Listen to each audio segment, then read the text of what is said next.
Hey everyone, welcome to FMA Talk Live. I'm your host, Datu Tim, and this is my phenomenal co-host. Hey, PG Dies here. Welcome, everyone. Oh, wait a minute. I meant Dean Franco. How the hell did you get in here? I snuck back in. Snuck back in. Yeah. Yeah. If you didn't see last week's show was a surprise show. We were planning on taking a month off because of different trips and stuff like that. And then I was home, and it happened to be my 35th anniversary of training or becoming a modern Arnis black belt. And I had Rich Parsons, Dean Franco, and even Renee Kokolo showed up. Mm-hmm. It was like herding cats. We hardly talked about 35 years of doing modern Arnis as a modern Arnis black belt. So there we go. Facebook user, unfortunately, you're not coming on this, so let us know who you are. You guys were off for a few weeks. Yes, we were. Then we have Matt. Greetings from the Bay Area, dude. I love the Bay. Actually, I'm going to be out that way shortly. Rodent, just when you thought you were gone, you bring them back again. I am getting too old for this shirt. Okay, all right. Thought you guys. Okay. Hey, but it was fun. Yes, it was fun. Once again, I don't know who's whom because for whatever, so for those who are logging in and they're watching from Facebook, if you're not part of a particular group you're watching on, if you're not a member of or something like that, sometimes the preferences doesn't tell us who you are. So by all means, let us know who you are and what part of the world you're logging in from. I thought last week's show was informative. We ended up talking. I started a little rant. My little rant was about people being cowardly, where they... Oh, those comments were him. That was Dean. Okay, good. Mm-hmm. So, Dean derailed the whole show last week. So I started about my rant and the will came up and then what will? And then I pulled the will out and all this stuff. And we talked a lot about that. A lot of really good information. And what I want to tell everybody, listen, I hate to say you got to listen to all of our shows, but you got to listen to all of our shows because we reference other shows and other topics. Like we'll scratch the surface of something here because we did a deep dive another time. And I don't want to really go this there. Not sure why my name didn't. Okay. Well, who knows? Mm-hmm. All right. So we haven't seen each other in a while. Yep. So let me see. I was in Facebook user. Good evening, gentlemen. Mm-hmm. Would you say that's a Rich Parsons? I'm going to guess it's a Rich Parsons. Could be, yeah. Okay, so hi Ty. I mean, yeah. He was saying get rid of Ty last week. He's covering everything. Okay, gotcha. Understood. Hey Jackie, how you doing? Hey Jackie. And Carl Outram. Oh, there we go. Good. Okay. So so what's happened since I've seen you, Ty? I was in Austria for the Kombatan World Championships and Super Camp. Had a great time there. Got a lot of one-on-one time with Renee Tungsten, which I want to talk to you about that on the show. And then this past weekend, Grandmaster Geronimo stopped by my school. The seventh International championship tournament for the World Synchron Brotherhood will be happening at my World Championships next year, October. Tim was flying a plane. I saw. Yeah. So right. It wasn't a plane. Well, it was a plane. It was a plane converted into a restaurant. Two of them on top of a building. Mm-hmm. So it was kind of interesting. Frank Shikowski said, "Hello, hey Frank, how you doing? Yeah, we saw your arm. I feel bad for you. Mm-hmm. Is that your stick arm? Mm-hmm. Wow. Datu Air. Yeah, that'd be like kind of crazy." So, what have you were in Texas recently? Yep, I was spending time with some really old students from back in grad school when I was having the two Arnis and Kung Fu clubs. Okay, I didn't even know. Both are stick arms. Yeah. Okay. Yeah, there you go. That's the proper answer. Yep. So you had a good time? Oh yeah. Yep. Good visiting. We did stupid stuff. We ate a lot of good food. Just hanging out. We didn't train or anything. Yeah. Unlike Con Air, Nick Cage, we can't have that. We can't have that. Did you do a review of? Did you tell us how the Delaware camp went? I don't know if we talked about it on here or not. Yeah, well, I want just quick update. Yeah, so if you didn't know, I wrote an update both when it was happening and also afterwards. I did a summary. I think it's on the Facebook groups and is it on the website too? I put it on the website. Okay, cool. Yeah, but basically, as PG Chad myself, it's really the Chad camp. He's always put it together, but I've been with it since the beginning and backing him right away. So we used to say it's both of ours, but it's really his. He had me, him, Coach Jeff Berger, who's awesome, and Guru Iron Tree, Dave Sinkville, who's awesome as well. A lot of fun, a lot of good connections, a lot of good material across the gamut of things you can do with what we do and some related things. So with Jeff, of course, you got a lot of the Panantukan like stuff from his vast experience in Thai boxing, and we also got to geek out on some Chinese stuff. So, anyways, a lot of good training from Jeff, a lot of good training from Dave, with a lot of knife work and a lot of nice drills and a lot of nice details that make things really fit and make them applicable, which is great. And probably, if you know him, is what you'd expect. Now, yep. For those who want more in depth, if you go to, I pulled up the world website, World Modern Arnis, so you can go wmarnis.com or worldmodernarnis.com. Either one works. You go down the sidebar, there are articles. So the first one is about the visit I had with Grandmaster Geronimo to the school. The other one was my 35th anniversary. The release of the Panantukan 2.0, which was a really good one, and that's coming up. And then we had the European Championships. You hit the older entries. The next thing that pops up is the 4th annual camp. So it stays on the main page. A tribute to Punong Guro Tye Botting, the trip to Brazil, the 23 camp that we just did. And it just keeps going from there. I have to update some of these because we've had a little software integration issues. I was doing something wrong on the pages, but please continue, my friend. Oh yeah, so I was just saying I covered a bunch of stuff, tore apart some drills. So Dave shared a nice drill, 2-person drill, another version of a sombrada. I used that to illustrate kind of, well, first off, let's go back. So Chad did some great stuff. He actually didn't teach as much as normal, but as you all know, he breaks things down really, really well. I think I taught 2 times. The last one was, I think, the last thing of the camp, and I broke everything down from, hey, what are the principles and how they tie together so that people can synthesize and start learning and creating, exploring on their own, or not start, but make sure they have all those pieces. But the other cool thing is that we had a guest who was, unexpected, but a Komutan Grandmaster, and you should read those summaries to catch who it was. Really good guy. EG was the initials, so I'll let you look for it. But really good guy. He gave us an impromptu demo on the last day. Nice. And he was just a pleasure to be around. And Dave, he gave Dave a lot of compliments, gave all of us a lot of compliments. But the cool thing was he was there supporting the event. He would train with everybody else. Nice. And so it was a good experience, a lot of fun. And so we're gonna keep trying to do that kind of great stuff in years to come. So keep your eyes out. This is nice. This is now, a bigger and bigger camp each year. Nice.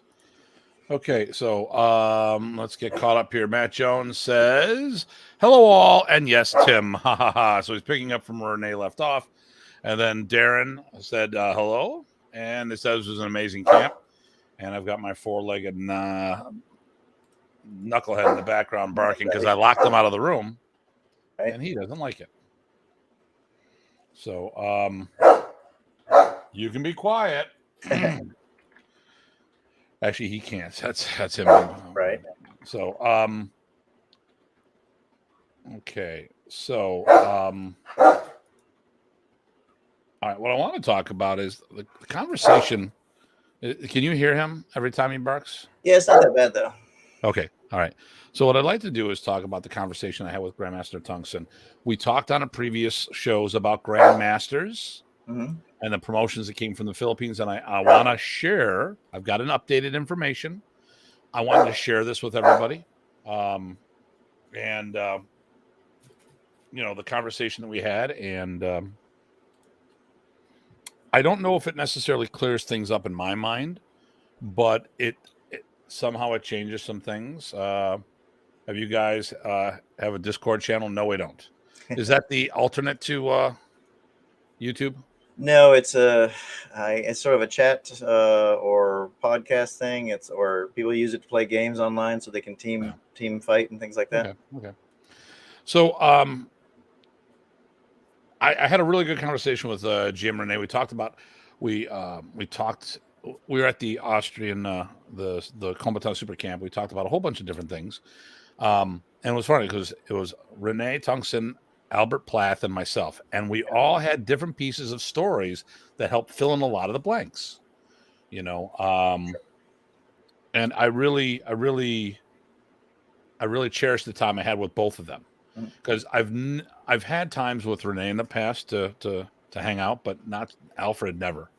We've been at the same place, but we actually stayed in the same house, so it was good to actually get to know each other. And it was funny too, because we talked about some things, and he went after we based on what he was told. He didn't like some things that happened in the States, and I actually ended up defending a bunch of my classmates that I don't get along with, but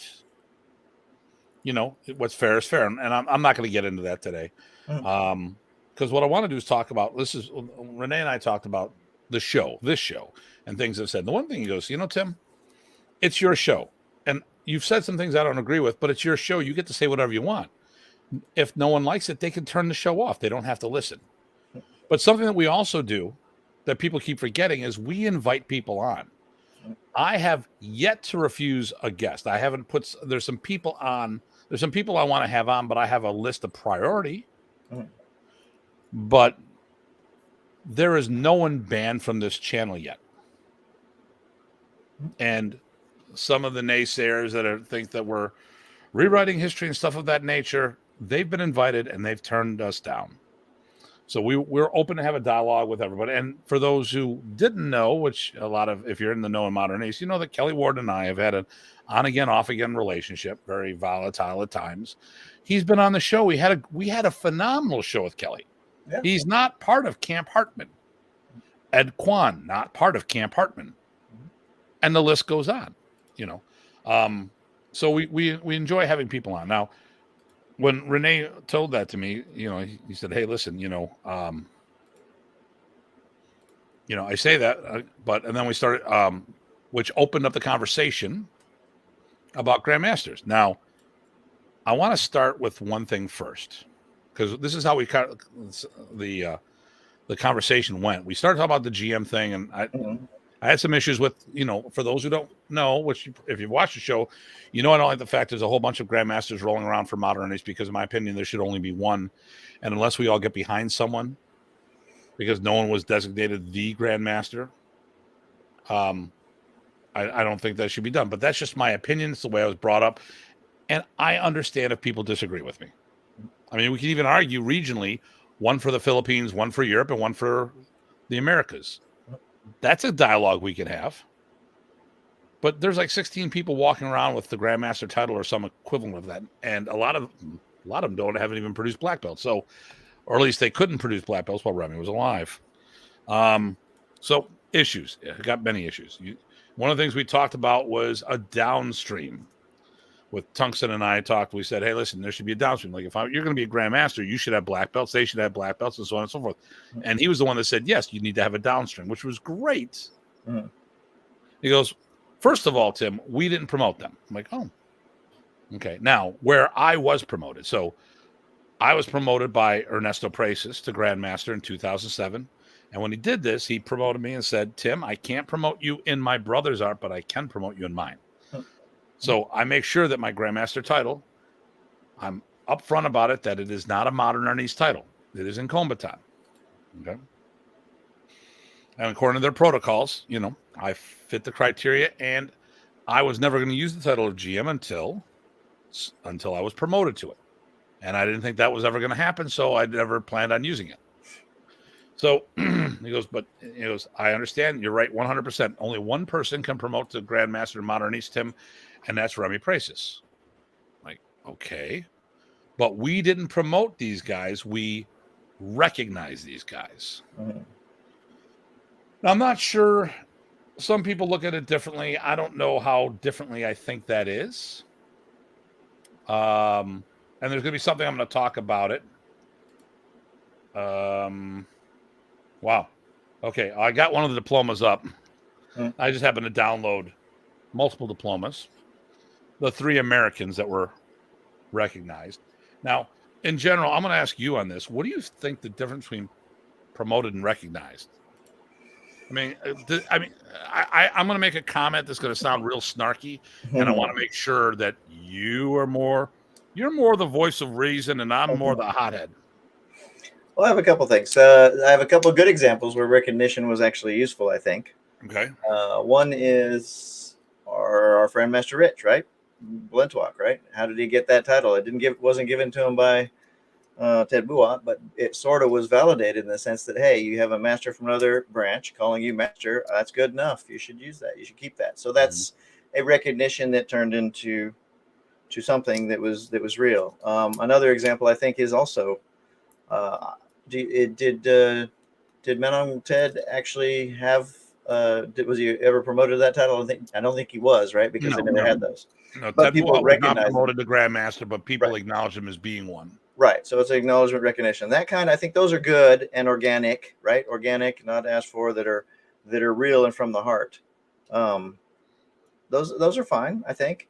I think when you're doing it with certificates and things like that, that feels weird to me. Just personally weird to me, because you can be playing games. I'm not saying they are, or anybody who's doing it is, but it makes you wonder. For me, a promotion is by the seniors in your style or art, right? That grants you that title as a promotion, right? So you are given it, and it means something already right away. It's not organic. It's part of the organizational structure now and accepted that way. If it's on the outsiders, recognizing, that's all well and good. But if somebody recognizes me as, Elmo, that's great. I could use it if I want to, but I could also Can I tickle you?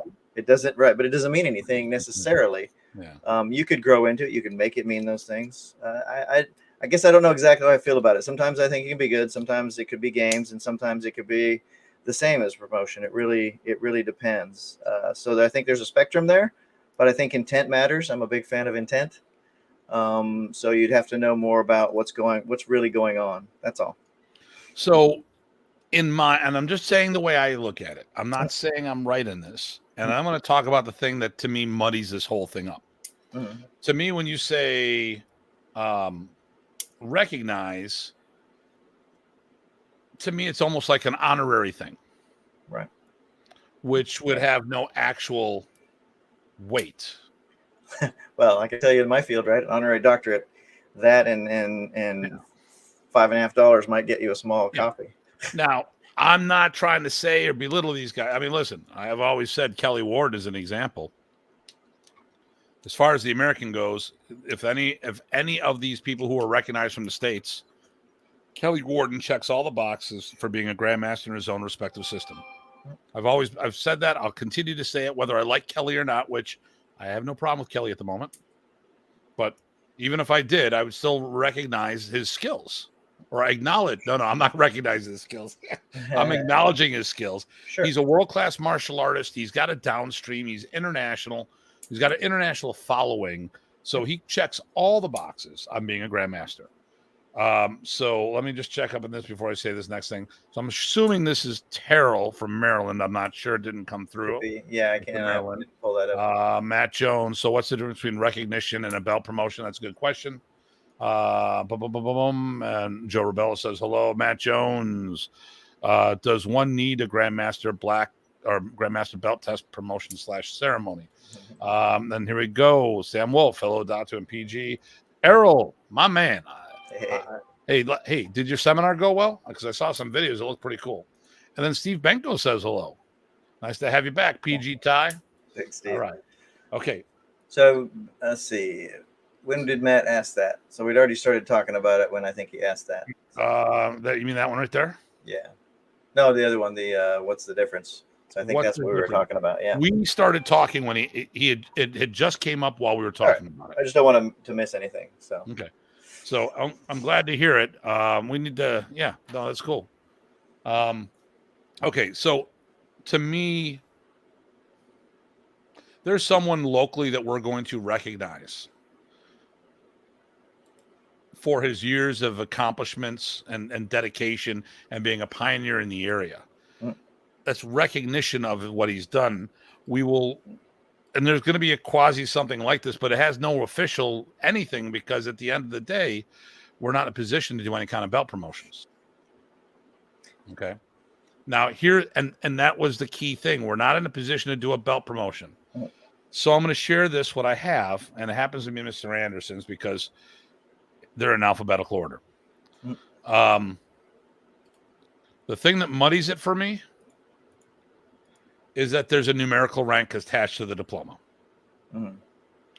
I think if this is a recognition, it would have been better served just to say recognize a black or a Grandmaster of Modern Arnis, not 10th degree as well. I think that makes it sound more like a belt promotion. But Punong Renee assured me that this wasn't a belt promotion. It was a recognition. That's why it says, oh, well, okay, hold on. Let me go back. That's why on this diploma, it says recognition of rank right on the top. But once again, I just think it muddies the waters. Because it makes it sound like, even though we all agree that Renee and I both agreed that only Remy could have promoted people to Grandmaster, it kind of, I don't know, it just seems to be a little. Well, I think you nailed something there. Was that, hey, if you're not in a position to assign, give, provide, actually of record give rank, then you could recognize. Maybe, I mean, that I think that was a key wording there that you could work with. Acknowledging their accomplishments and like, I don't want to say like an honorary black belt, because that's not what I'm trying to say, but in some ways I am.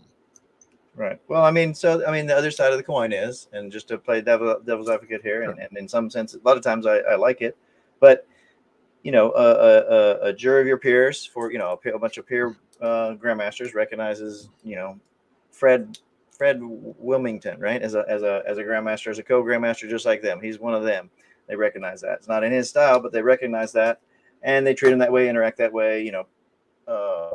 Invite him to things or keep him out of things along those same lines. I see how that could be organically, kind of, a jury of peers kind of a thing. Again, organically. Yeah. Okay. All right. So some of you guys, your names aren't coming through. So, hey, Datu Tim, watching from California. I'm not sure who that is. And then is that an SSGM? Super secret Grandmaster? No, I don't know. It could be. Well, but so that's that. I wanted to report on that.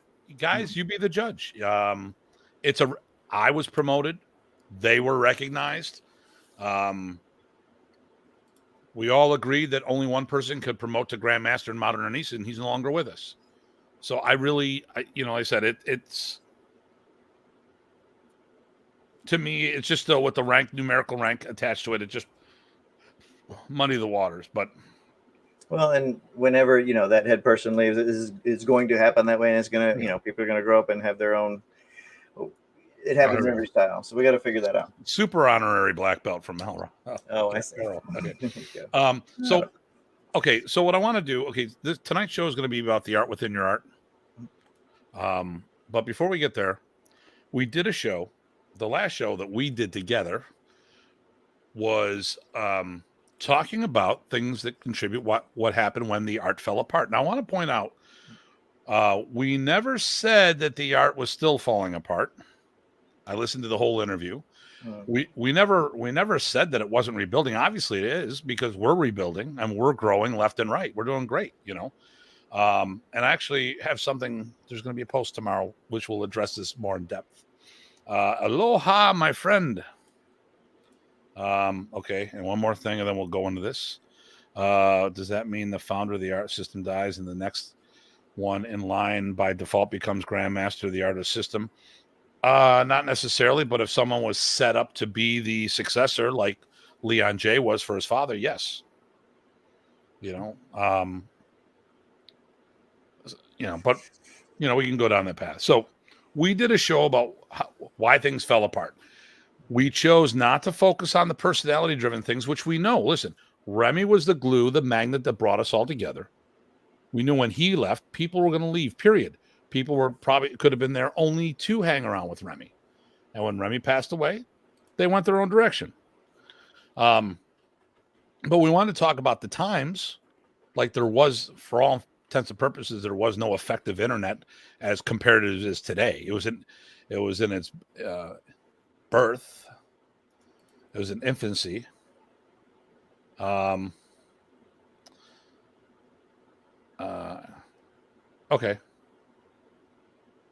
So nope.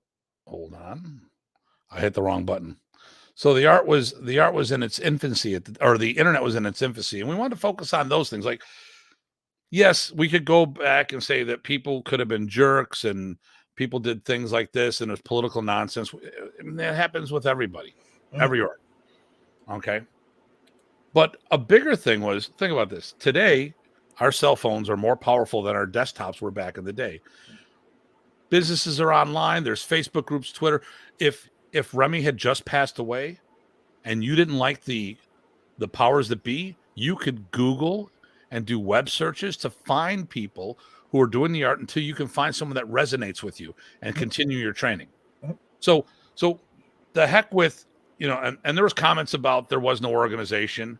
No, there was an organization. Now, and I want to talk about a couple things with this. Okay. Would he really, old guy named Tim Hartman becomes the next year? The real old guy is only like 2 months older than the other old guy here. So just for the record. Well, if I shave this, will I look younger? That's how it works. Yep. Okay. But you went like this. Were you going to say something? Oh, I said 1 month. Okay. 1 month. Okay. So, you bastard. And he goes, and that's how I found Datu, was in the internet 2006. Yep. So to completely blow off, so a person started myth busting our show, and I thought it was a really good show. I'm going to look at all this other stuff later. I don't want to get derailed. And focused on a whole bunch of things, and actually, to some case, kind of blamed Remy for a bunch of things. Things like there was no written curriculum, belt for belt. It was just a shopping list of techniques. And like, how many systems that there wasn't a curriculum and that students had to build something of their own? I mean, I think one of the biggest arts in the States after World War II was Isshin Karate, and these guys didn't have written curriculums, but they came back and they grew it to be the biggest art in the States for several eras there. Then Taekwondo hit the Olympics, But I mean, Isshin Karate was huge in the States. And these students had to build their own curriculums because all they knew is what they were taught, but there was no syllabus on the wall, So, like I said, I thought the person was trying to almost blame most things on Remy, but I want to talk about a couple things, and one of which I think the person was definitely out of their depth. And the person we're talking about is Dan Anderson. He made all these comments, and I want to address something specifically here. Once again, cowardly. You make these things and you block me so I can't respond. But people make sure that I can see everything that's going on. But we didn't say a word about the art was falling apart. Everything fell apart when Remy died. Would you say that's an accurate statement, Ty? Yes, it took depending on how you looked at it, it took a year or two, but yeah. Okay. So, and this guy is clueless about that, and I'm going to tell you why. And this is relevant. Okay. Well, first of all, I was at 180 seminars and or camps of Remy Praces. Actually, 150 seminars at least and 30 training camps. I saw Dan at one of them. It was a doubleheader seminar in '97. It was in Detroit, and I vividly remember it because my grandfather had just passed away. Remy knew my grandparents, had been to the house, talked, would call the phone up to get a hold of me and talk to them on the phone for a while, blah, blah, blah. And my grandfather was the last living person that was close to me. My grandparents were more like my parents than they were my grandparents. I've known Remy since I was 19. I think I was 32. So at that time, for the most part, my entire adult life, I've known Remy. he was the next closest the next person in my life that I felt that kind of close to. So I went to the seminar. It was a doubleheader seminar. Remy was teaching Arnis, and Dan followed up teaching sport karate. When we were doing the Arnis, I was assisting Remy during the Arnis, and then Dan taught his karate session. And some things happened there, some good things. Remy told me about his son Joseph, and he said, oh, well, I was going to name him Tim, but there's too many of you. I'm like, and whether he would or wouldn't, it was nice that he would actually say something like that to make me feel good, So we went back. We did launch Dan's teaching, and Paul. This is '97. Paul Jonulis, a friend of ours, asked the question, "Hey Dan, what are you doing with your Arnis these days?" And he goes, "Well, this is '97. Well, I'm pretty much retired from that. I might do it again in the future, but I'm not doing anything at the moment." Now, after Remy passed away, we brought him into our organization. He was on his own. It was like 2002. Mm-hmm. He had come to a seminar that I attended, or I taught in his neck of the woods, actually like 40 minutes from his school. Long story short, I went there a couple times, and I said, and I, we got along with Dan. I go, Dan, why don't you come on board with us? So 2002, Dan got involved. Dan's moniker was for years, he was saying, Remy told me to get involved. Remy told me to get involved. And then after Dieter pointed out to him, to us that, the reason why I told him to get involved, that he wasn't.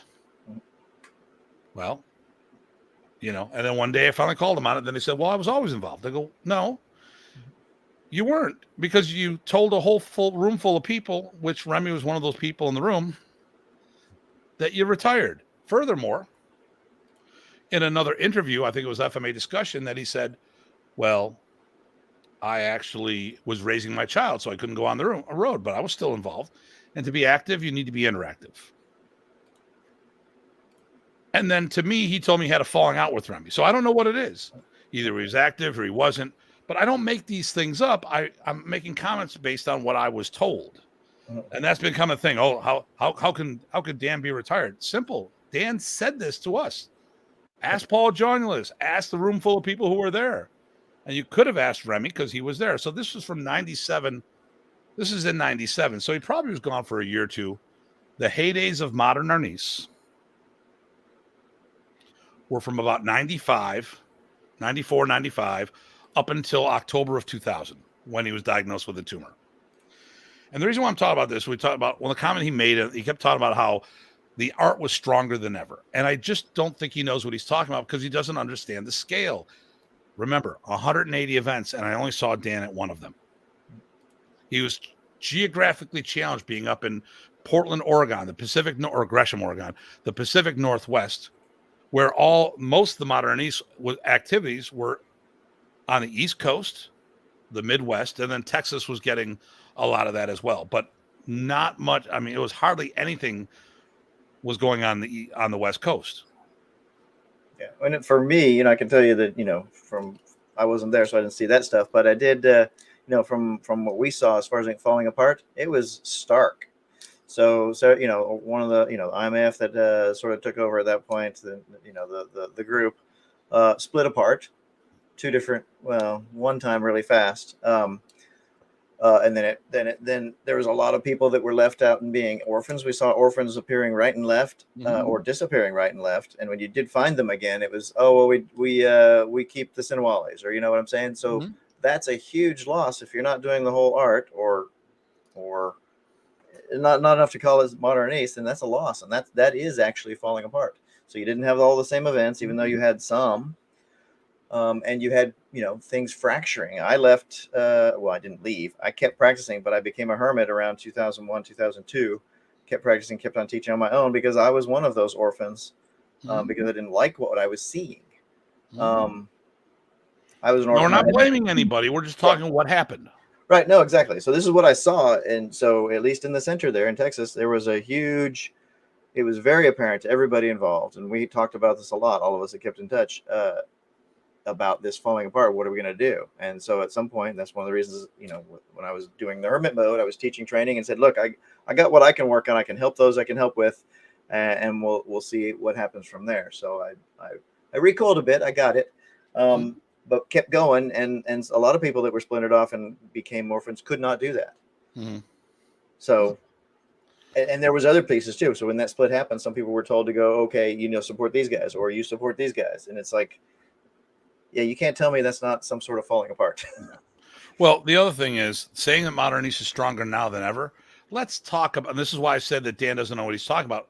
Most Modern Arnis people didn't travel, so they won't understand the scale of things. Mm. We talked about this on the show time and time again, and with our guests, and no one has disagreed with us. So let me go through these facts. Mm. Remy would teach 2 seminars a weekend. Most of the times when he taught seminars, he taught 2 separate seminars, one on a Saturday, one on a Sunday, and they'd be in different states. Mm. Seminar would average around 60 people, maybe more. You say that's an accurate number? Seminar, yeah. I mean, some were smaller and some were a whole lot bigger. Well, if it's a big 3, you could have 150 to 200 people when he did the Remy Wally George show. Right. So he did 2 seminars a week, and we're not going to get too aggressive with the numbers. Let's be modest here. Let's say it was 60 people per seminar. I had a seminar, we had 100 people at the seminar. And then I had my seminars like 70, 80 people after that each year. But let's just say they were 60 because you're going to have some smaller ones. Okay, so that means he did 2 seminars a weekend. That's 120 people in that weekend. Okay. So he did probably 25 events or 25 weekends, I should say. 25 weekends. So he was doing like 50 events at 60. That's 3,000 people. And unlike the training camps, most people didn't follow him around from seminar to seminar. Now, at the end, there was this group that would go. There's probably about 10 people who would go to as many of the training camps as possible. And that excluded Remy doing 6 to 10 training camps that would have 70 to 100 people at it. Or more. A year. Yep. A year. Michigan. Oh, it's funny. So Michigan State, year after year, the thing that would happen is you'd have like 80 or 90 people each year, but there were different people back to back. Like there was a group that would go, there's a bunch of people that went every other year. And there's half of the group went every other year. So it was like there's one group that was going every other year were on the even years, and the other was on the odd years. And here, what did Frank say? One of my last seminars, I had 101 people. There we go. I saw the listing for that. We were just looking up old listings. Yep. So so I'm doing like 30 events a year that range from 25 people up to 65 people or so. I've only seen the IMAF do 1 camp a year. No, 2. They do the thing down in Texas, and then they do Arnis Fest at Kenny's. I don't know. I haven't seen Arnis Fest locally. Right. They used to do one. They used to do one at up near Chuck for a while there. And Chuck would do something. Years, yeah. But when I saw their camps, there were about 30 people strong. Okay. Nobody's doing 2 seminars a weekend. Right. Now, I did. And then Brian did his event, but that's every other year. Even any of our best. Okay, I did the biggest event. We had 80 people come to the reunion camp. Okay, once the reunion camp. The second largest was the anniversary camp. And then the third largest was Brian's. Okay, Brian did it once. He's going to do another one this fall. Who knows if people will show up or not? A bunch of people are doing seminars, but no one. I mean, if you put all of our North American stuff together, that pales still in comparison to what Remy was doing. Yep. And then they threw in the DAV. Now, this is where I'm going to call. People aren't going to like this. But you can't count the DAV. Well, first of all, when I talk about that, I usually talk about North America. And this is the reason why the DAV doesn't count. The DAV was around before Remy was around in that area. I would say it's apples and oranges. It's different. It's its own entity. So the DAV is the technical director for that is Dieter Knutel. And whatever program that they're promoting, the DAV gets behind. So their main art, Combaton. They have an Ion Screaming in there. They got G Kundo, and obviously they attach to Remy. They could just as easily tomorrow pivot and say they're going to follow Bobby Tabuada or Nick Elazar in Balintawak. But Remy didn't build that group, or Remy's association didn't build that group. The DAV was its own entity for years and will be on its own entity for years to come.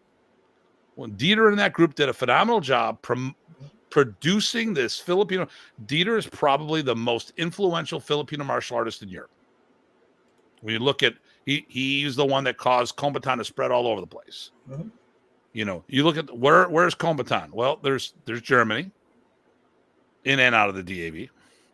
You've got Finland, and it may not have. And the thing here is, it may not be directly from Dieter, but the people that Dieter exposed, then who got involved, they got their people involved. Mm-hmm. So you've got Denmark. Well, I would say Portugal and Spain, Denmark, Sweden, Finland, Germany, Italy. Okay. And that's 7 countries right there. 7 countries right there. So when Dan threw the DAV in there, I'm sorry. To me, it's like you said, apples and oranges. But I really think, you know, if we're going to talk, people should talk about what they know.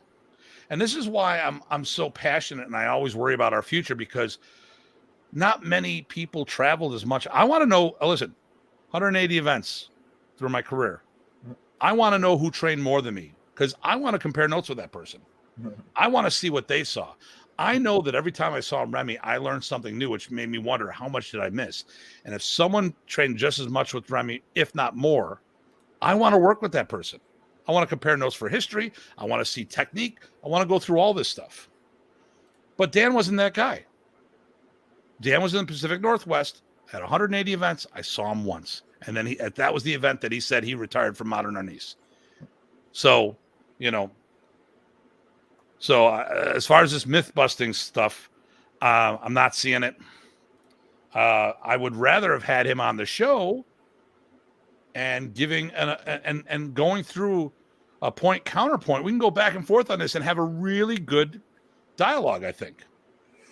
Could or maybe someone would need to be a moderator or whatever. But the point is that a discussion is the only way to get to. Otherwise, it's going to be he said, she said, all that kind of good stuff, and nobody will get anywhere. And it'll just actually be bad for the regular practitioners.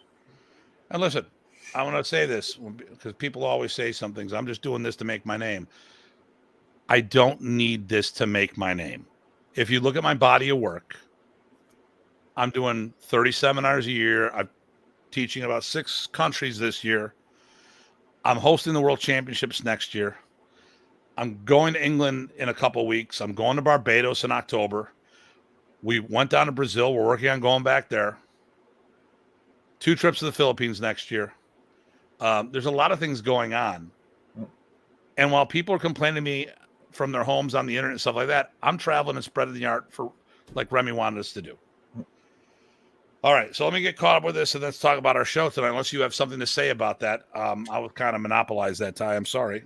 No, it's fine. I mean, the only other thing I'd say in there is that I think that, you know, if anybody on either side, right, your side or theirs, is saying something along the lines of, hey, you know, some generic or unspecific concerns, like maybe a rewrite of history or something like that, I think it's much more important to call out what you think you disagree with, point by point, even if you're not going to do it in a conversation.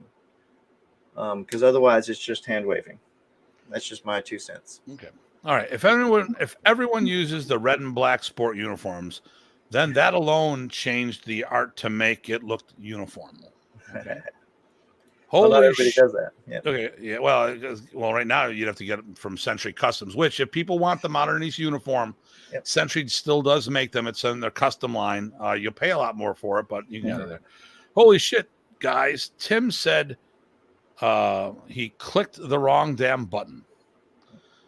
Is that probably why I'm seeing the mushroom crown around Horizon Rush? Okay. You're funny. Yes, Pacific Northwest, Bigfoot country. I was an orphan. I had curly red hair and was saying the sun will come out tomorrow. Bet your bottom dollar. Okay. And One of my last seminars, 101, which Yep. I already said that. Mr. Guida, I should see you in class tomorrow. It's been a while. Hey, sir. I don't know who this is. Good evening, the dynamic duo. Yeah, I can't see who it is. Jackson, young Arthur Smith. Every big three in Florida had 150 people almost every year. Yep. And then another person, good evening, lads. So I don't know why, maybe the way you're looking at it, if we're not friends or if you're not part of the group or page, whatever, if you didn't like it, you're not always all coming through. All right. So let's get into today's topic. I don't know if it's going to be really that long, which is probably why I was okay to do that little rant, that big rant or explanation. And once again, if people disagree with what we're saying, please come on the show. I'd love to hear your opinion and do point counterpoint. There could be I've changed my opinion on things and amended the way I look at things based on conversations that I've had with people. So, but that's that. So, modern Arnis, an art within your art. Do we know what that means? So I don't know what that means. I know what I tell people, and here's the reason why I don't know what it means. I didn't learn it that way. I learned it as a standalone program. I started in the Filipino Karate Academy in 1985, run by John Bryant, the late John Bryant. In the Philippines, Remy didn't teach the art within your art. He taught modern Arnis, a standalone system. Terrell says, hello from Maryland. Okay, that was in the Dynamic Duo. How do I sign up if we are friends? Not coming through. I don't know. Maybe it's because depends on if you're looking at my personal page, which I don't think it's on there. If you're on my Datu page, you probably have to like the page and then refresh the browser. That could be it right there. So the art within your art. How I explain it to people. First of all, I look at it as a cross-training. I look at the art. I look at what Remy taught two ways. He taught as a standalone program or a cross-training program. I think the art within your art was a phrase that was brought up by the magazines, not Remy. And I think where it's going to really differ is going to be on certification. We'll talk about that in a moment. But what I would explain people when you're learning as it is a secondary, tertiary system, Remy would be able to teach you, add Filipino concepts to what you were doing so it can enhance your primary system without compromising the integrity of that base system. Now, Remy's not the only guy that does that. Let me see what else does. Who else does it? Oh, Brazilian Jiu-Jitsu. You can take a karate and taekwondo guy, teach them ground element that has nothing to do with their stand-up skills. But they go to the ground, and then they have a whole nother game. And they can be completely two separate entities. And modern Arnis could work like that. But it also, like I said, that's where that, and that's how things could work that way. Oh, hold on here. How do I sound? Okay, so gotcha. Thank you, sir. And that's Tim. He is starting the art. Oh, wait, he's starting. He started doing the art within your art because of his interaction with Wally J. That was actually way before. He was probably. No. So he was. So can I? I'll actually jump in a little bit if you don't mind. Oh no, actually, please. I want you to jump in a lot more. All right, good. So, so I have two things. One, what Remy showed you was his art, his personal growth and expression, and his art. Whether you caught that as a standalone or not, you could do it either way. And he welcomed people to dip their toes in, and he helped them do that and become better martial arts for it. So he welcomed everybody, and so I guess that would be the closest way I'd describe the art within your art. He's welcomed you to dip in your toes and jump right in, or to whatever your level of interest or interest was. And so a lot of people had a lot of experience before they started doing modern Arnis, and they were fine staying cross training, and that's fine. And Remy supported that, but I agree with him. He showed more than just the cross training. So if you wanted to take it that way, that's fine. He got it and he worked with you. And if you didn't want to take it that way, he got that too. He paid attention. He noticed more than most people realize, in my experience. So this was in August of 1982. Mm-hmm. Okay. That was before he and Wally J hooked up on their things. I'm pretty sure that it was the magazines that coined the phrase. Yeah. But his approach was there for those that wanted it that way. And how you doing, Kurt? Yes, I mean that was a good. Okay, hey, Rich, how you doing? Hey, Master Rich. And we love Kurt Rubber Chicken Salute, brother. Nice. Listen, that was the hook he used. That was okay. The art within your art was one of at least two delivery systems of the art. Yep. Some people, Remy. Okay, listen. When it came to this, when Remy trained the art, or when you trained with Remy, it was kind of like a martial university. Like when I train in, okay, I've trained in some arts and I've gone up fast in other systems. Why? Because some of my Arnis martial credits, if we're looking at it as an educational point of view, are transferable. Okay, right off the bat, as a black belt, starting a new system, I've already got the head start. I already been through martial art boot camp. I understand I might have to get used to a different set of words and commands, but I understand lining up in class. I understand basic punching and kicking. There's a lot of things that I don't have to go through. And what Remy would do is say, oh, you already know how to punch and kick. I'll teach you this. Now, at the beginning, he used to say, oh, you can do that. And that's basically saying you're doing it wrong without saying you're doing it wrong. And then he would show you the right way, but people would misunderstand and say, oh, look, I can do this. And you could. Yep. But where I saw the difference, and this is my opinion, because once again, in the Philippines, there was no art within your art. It was modern Arnis. That's what the book, that's the videos. He never put out a video series on how to cross-train. He taught the techniques. And the thing here is, having been in the Filipino Karate Academy, having Remy teach seminars there, the seminars he taught there were no different than the seminars he taught on the road to karate people and kung fu people who had no clue of his system. Mm-hmm. He taught his art. Mm-hmm. Where I think the thing was that people misunderstand, the art within your art, to me, was more about the certification process. So he set a standard for me, and he set a different standard for others. He would settle, okay, he would set appropriate standards based on the people that were standing in front of him. But modern Arnis was what Remy taught. Mm-hmm. Okay, and when we get there, and we're gonna do a show on what is modern Arnis, mm-hmm. But at the end of the day, modern Arnis is what Remy taught.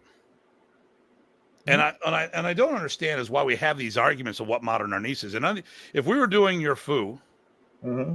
If we were doing someone's karate, we would argue about where the feet should be, the stance, the weight distribution, how much, with the angle of your feet. We would talk about here, you do Kempo karate, they are going through how you should do this, that, and the other thing. The technique is not in question. It's the nuances. Right. But now people are saying, oh, let's just go willy-nilly. Look, it's Kung Fu. It's Taekwondo. It's this. No, it's what Remy taught. It's what Remy taught. Mm-hmm. And I'm getting on my tirade. All right. So let's get these two things here. That's how I found Datu in the last year or so. Okay. I'm not sure. Oh, that's probably an old catch up from the before. And can you explain the difference between art, style, and system? Okay. So my short answer for me, and then Ty, to me, there's martial art and martial system. The system is the methodology. The art is your expression. So we all learn the same system, the methodology, and then the art is how we express ourselves. So maybe in a karate system, someone's more of a puncher than a kicker, or vice versa. Someone likes takedowns more than they like. Someone might do throws instead of sweeps, but it's all in the same system. And here we go. Hey, Datu. There you go. What do you think, my friend? Along the same lines, I definitely agree with the system thing. I sort of put the style as the personal part, and then the art is the personal of the head, if you will. So for me, the art, or for Arnis, is what Remy was doing, and so I base all of my stuff off that direct interaction for me, and I want that as direct as possible. That's just my that's my preference. But system, yeah, is the technical structure. It's the delivery method in terms of learning. It's the systemized approach to both learning, applying, analyzing, all of that stuff. As Rob Greta says, science, right? I like it.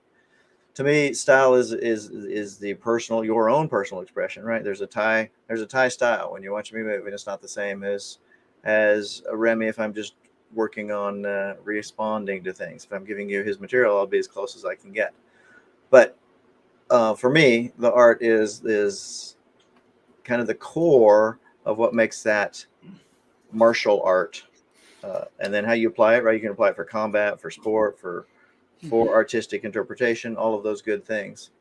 But that's how I separate it. Just one different layer on one of those. Let's see. All right. Is it me, or does FMA have more issues? No, it's you.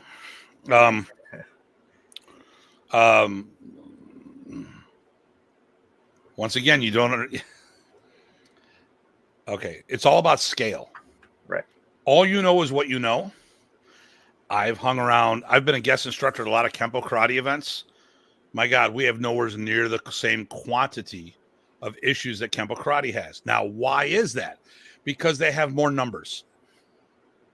There's more of them, so there are more issues. We really don't have that many problems. Let's go down. I see one that I want to look at here. Would you say it's more akin to cultural features? Would you say style be more akin to cultural features? That's probably a question for you, since I explained style for me is the individual's personal expression. But okay. That's how I look at it. I mean, like I said, I only break it down into two. Right, and I have three. So yeah, gotcha. Yeah, art versus system, or what's martial system versus martial art. System is the methodology, the formulas. Art is your personal expression. I like Mr. Guida. System is science. Art is expression. Very good. Haha, whoever that is. Why don't you read this one here while I pre-read a couple coming up? Sure. Glenn says, the concept of art within your art is so odd to the concept to him, and why nearly everyone is in a core specific FMA system, not something grafted on to some other martial art. And I think, so you said something, Tim, about hooks. So this will play into that, if you don't mind, Glenn. Said something about hooks. So Remy would teach all around the world, seminars, camps, and things like that. And so one of the ways you can get people from other styles to dip their foot in is to have a way for them to get some sort of recognition for how far they've come along, even though they're not fully committed, right? It's a hook in. So I think that's what it is. He didn't mean it necessarily to only be that, but if that's what it took. In fact, I'll tell you. So when I started, I was in Kung Fu, solid 10 years. That was my main art. Definitely that. I started training with Eric a year or two, and that was a nice secondary whole system. Right? There's a difference between a secondary add-on and a secondary whole system. I took it seriously, but it wasn't my primary love. And then I met Remy for real, and it's like, oh my gosh, there you go. The hook worked, and I'm now, if you can have such a thing, I had two primary systems. I trained them separately and committedly on each path, and I trained sometimes up as much as 6 hours a day. So I that's what it took to do that. But yeah, that worked for me, and I think that was his gambit, was to use it as a place that people could track when they dip their toes in and get some credit for it, because then they'll come back and the hook will have more and more chances to set. And for those that do that, you're there. So he was fine with that. Plus, you got more exposure and a lot more people exposed, like Tim was saying, 3,000 to 6,000 exposures a year. That's crazy. And so it worked. That's why. That's not the nature of Arnis in my mind. But it was a great vehicle for that explosion, if you will, that Remy caused. Let's talk about a group. We'll keep on this topic, this question right here. So let's talk about a group that was more successful than Remy. Same thing, more successful. The Gracies. So the Gracies had the UFC. Remy didn't have that. Right. You'd fight. You knew how you knock out, tap out, choke out. Done. Okay. When they first did their camps, you could go away to a weekend camp and come back a blue belt. Okay. Remy did the shotgun method of promotions like the Gracies did too, but Remy did it earlier. And what happened, he and the Gracies both changed their criteria and had a higher level of expectations down the road. So when Remy went to a new area, like Texas was the last area he was developing. The expectation down there was different. Now, fortunately for Ty, he had Eric, who was an East Coaster.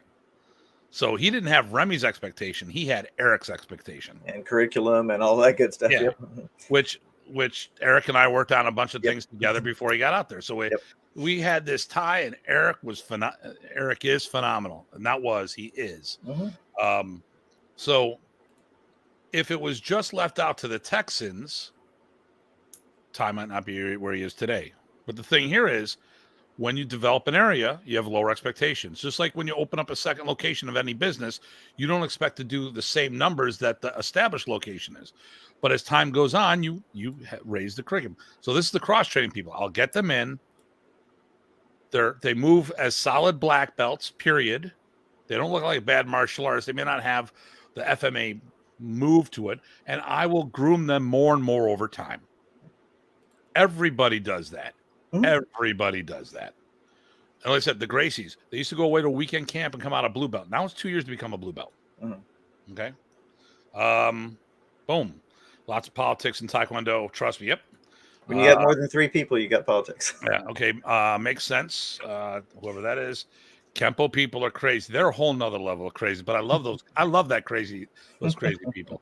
And he goes, also probably because I've spent more time playing Eskrima compared to karate and Taekwondo. Okay. So here we go. You can read this one. There will be an episode with Rich and Dan in August. This is Dean. Hopefully some light will be shed. Sadly, I wish all of you could have been able to speak on some of these matters in the same platform. Yes. That's not by our doing. That's because Dan doesn't want to talk with us. Yep, there's my little jab. And Brian, because he was that was the other show that we're supposed to have. Here we go. Go ahead. I can read that if you want. Yeah. So the same. I think that's the same gentle person, because I'm not going to assume. Yeah. Was just going to mention the Gracies, kind of like how you would take a JKD approach to martial arts by studying separate arts. MMA became an arts in itself by combining BJJ, Muay Thai, wrestling, and whatever else worked, instead of training separate arts to make your own style. Right. A kind of crib notes to get your MMA. Poly Mini. Nice. And hi, Dean, from Rich. So,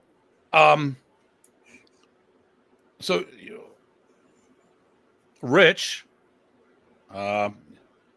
yes, true, you guys were willing. Yes, we were. And still are. Because FMA discussion would be neutral territory. Because I think everybody's friends with Dean.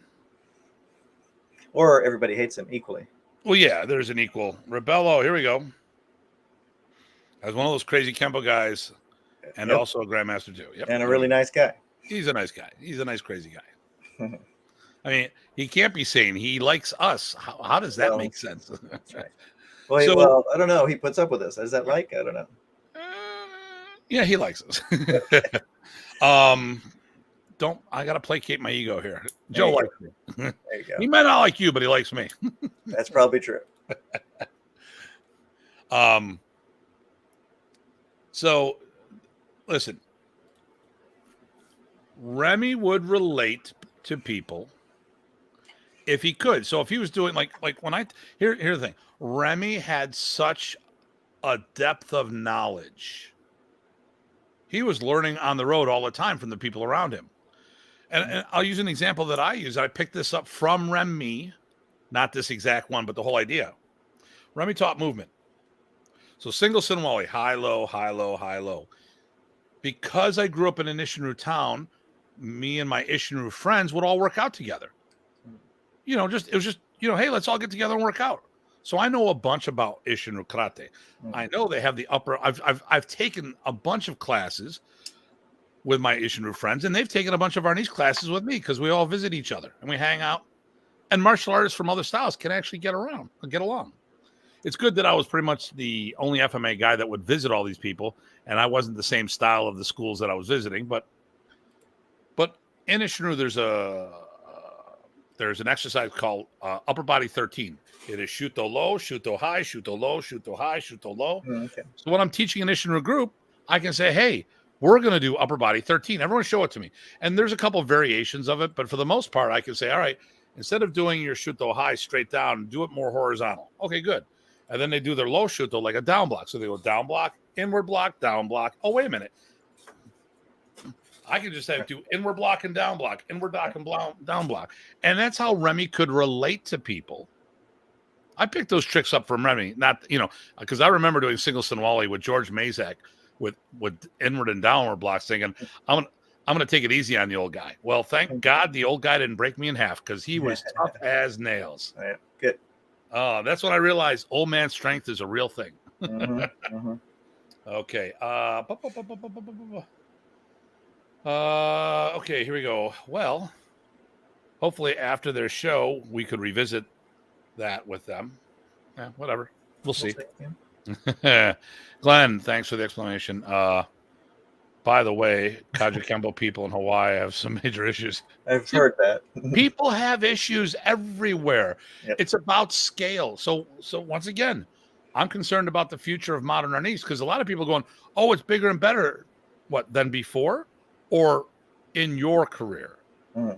Oh, I'm doing a lot more seminars. Well, how many seminars you done? Oh, I'm doing 10 times more seminars. Really? How many are you doing? I'm doing 10. Mm. Oh, okay. Well, that's good. That's good. Or I've doubled my students. I'm excited. Well, how many do you have? 4.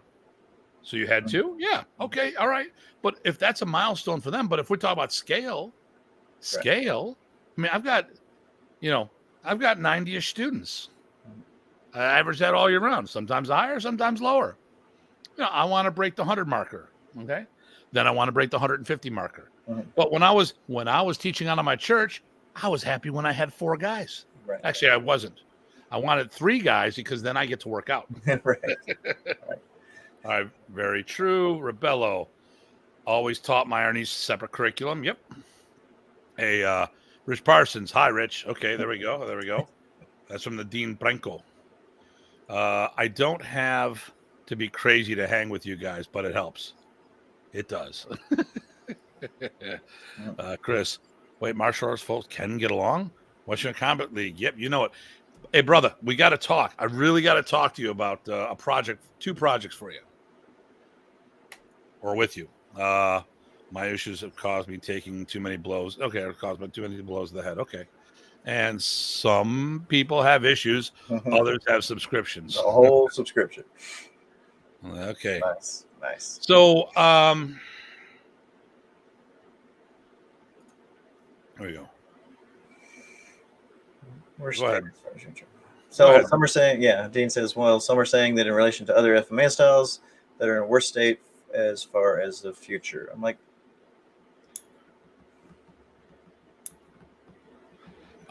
I think what people are seeing is a lot of old masters and grandmasters moving on, unfortunately, and the next generation is not right behind them. So there's catch up, or it just fizzles. Yeah. Then a few crazy guys here. Matt Johnson. I don't know why. Yeah.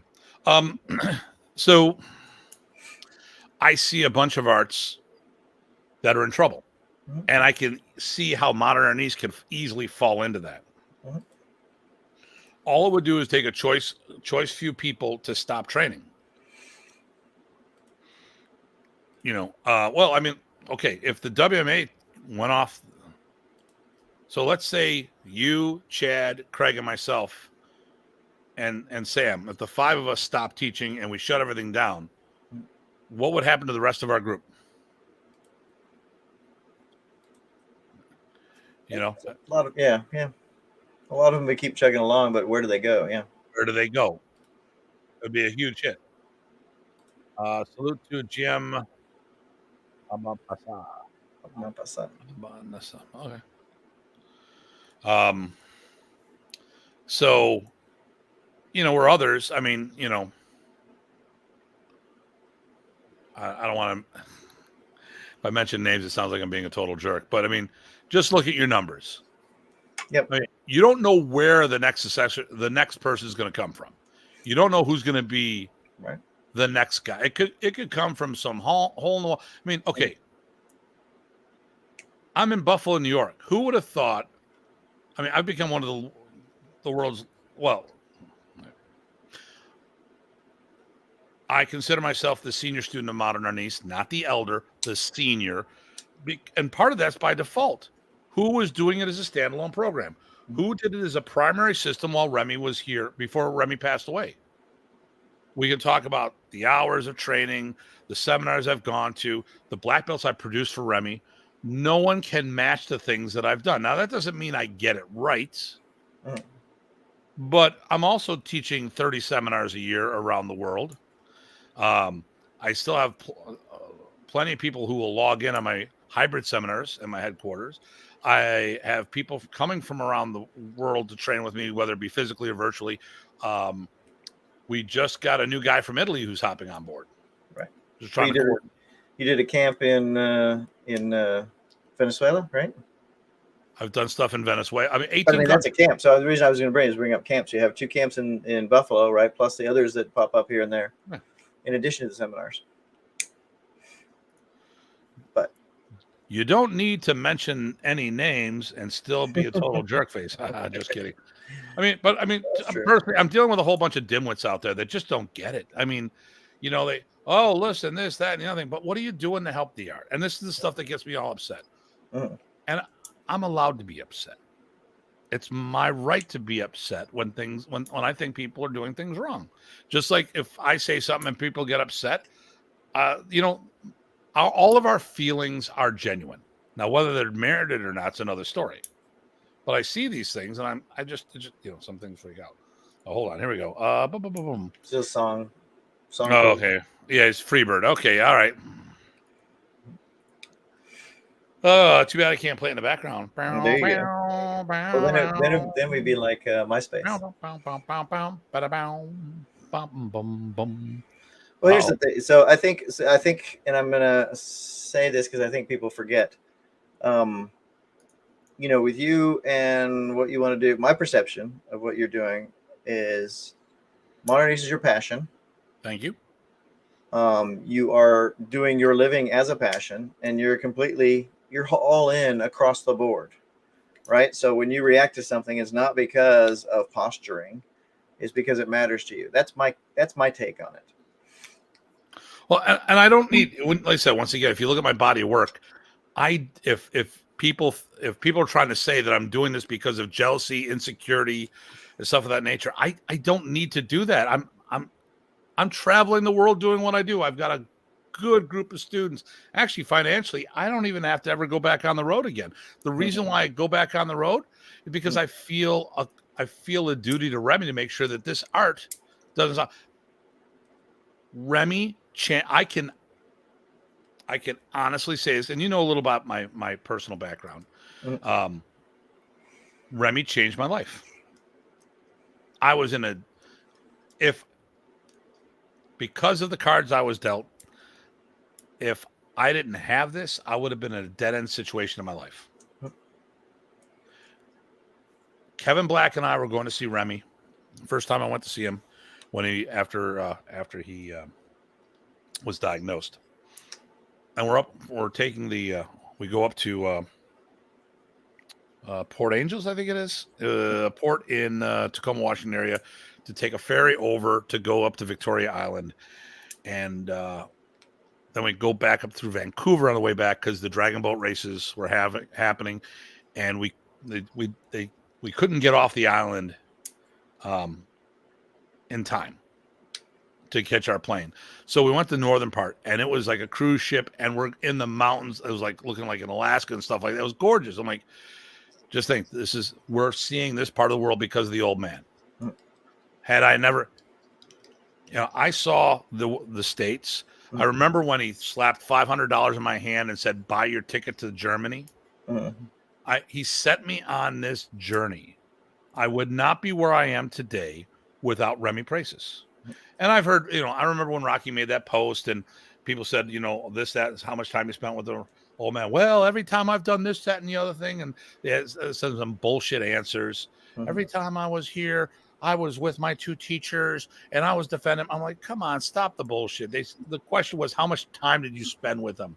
Right. Not that his lessons go with you. Remy changed my life. Because here's the other thing too is, while I was doing this, I sacrificed having a family. I'm too old to have it. I could adopt, but I'm at 58 years old. I'm not going to adopt a child now. What's going to happen if I adopt a kid now? How is that going to, I'm turning 60 soon and I adopt a little child. What happens if something happens in 10 years? Who's going to take care of that kid? I got no family to talk to and stuff of that nature. So I chose my career and I made sacrifices for it.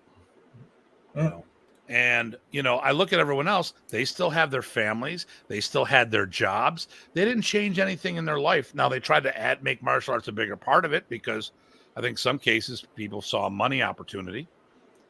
Some people were out of the art, weren't even doing it anymore, retired, quit, other things, got fired.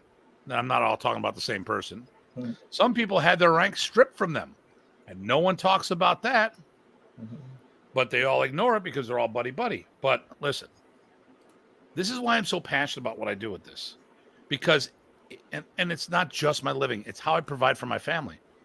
I take care of my wife. I take care of my 4-legged children. I pay my bills. This is my life. And I see a bunch of people that did it as a secondary and tertiary system trying to tell me that I'm wrong about what I've been doing. And I'm like, listen, you're a bunch of armchair quarterbacks, and it just gets to me. And the art within your art. I saw Kelly actually write something about this where he was talking about this and he says it's not just an excuse to go willy-nilly with all techniques. Right. Modern Arnis is what Remy taught. And unfortunately, some of the second-gen people that are coming up, they've been misinformed. That's why we have this show. People think when we talk about, well, why are you saying all this stuff? Are you trying to pick fights with me? No, here's the thing. I really don't give a damn about what anyone else is doing. I don't care.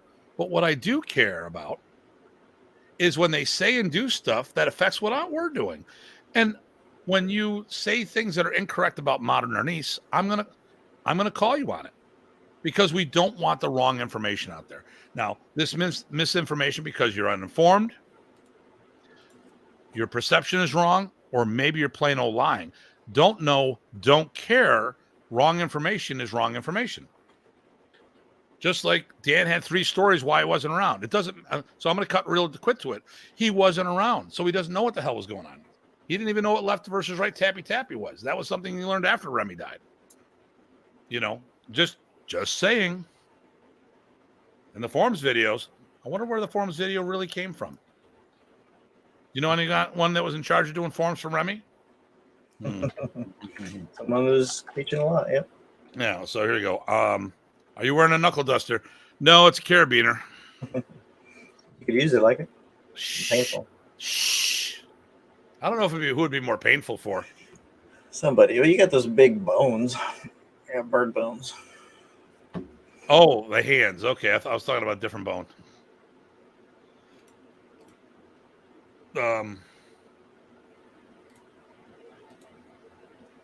Yeah, you're right on that too. I know that too. So here we go. You two are like the Blues Brothers, both on a mission to pass on the art. Here, you got this one here. So, Dean, again, what proves the jealousy aspect being incorrect as far as you is you continuously including others and affording others opportunity as well. Actually, I agree, Dean. I've noticed that some others, even if they mention something along the lines, they leave off certain people's names, and that is another form of rewriting history to me, personally. Yeah, listen. How many times do I give Kelly Warden and Dieter Canoodle credit for being world-class martial artists? Every time their name comes up, usually. So I don't sit there, but I do know that people have decided to leave my name out of conversations and omit things from history, which in essence is rewriting history. Mm-hmm. You know, we talked about the reunion camp. The reunion camp came up, but they wouldn't talk about the hosts. You know, I'm like, okay, all right. Or that how much you paid everybody, et cetera, et cetera. Anyway, there's no need to go in that, but it's just it strikes me as odd and inconsistent. 58 years young. That's okay, because now they're going to have an official video about recording the truth of modern Arnis. And someone I've been asked by a couple people if I've been invited to that, and I still have yet to get my invitation. So we'll see how accurate it actually is. Did Goku win the Dragon Ball races? Right. All right. They're on a mission from God. Well, they have a saying, right, for a reason. History is written by the victors. So that's why it's not all the same. But you know what? Who the most people, if you're going to go back in time, who do you talk to? The people that lived the history the most. That's who you talk to if you want to get a truth. Hey, wow, we got the 58 Club. That's right. All three of us. Well, no, wait, Chris. Chris is 1 year below me. Oh, okay. Oh, but Carlos was 58 too. Yeah. Okay. There we go. The 58 Club. There you go. Can we get like matching leathers and get, our cuts? We can drive around on little Power Wheel motorcycles. You're 57. Yeah, I'm sorry. You're 1 year younger than us. Then okay. Can somebody like move through your system fairly quickly, or would you solo walk me through your system? And Frank's 58 too. Holy cow! Yeah, I forgot about that. Yep. Listen, it's not a hard system. Okay, I don't think the system takes long. But you got to log your hours. And how long does it take you to log those hours? Right. The sons of our knees. Nice. Mr. Workman for the win. That was a great one. And Matt's 53. That's the moment. Yeah, I would say that I wouldn't say it's hard or simple. I would say it's straightforward. There's a lot of stuff you have to develop, some motion skills and coordinations and sensitivities, right? I don't consider art a difficult system. I just have difficult students.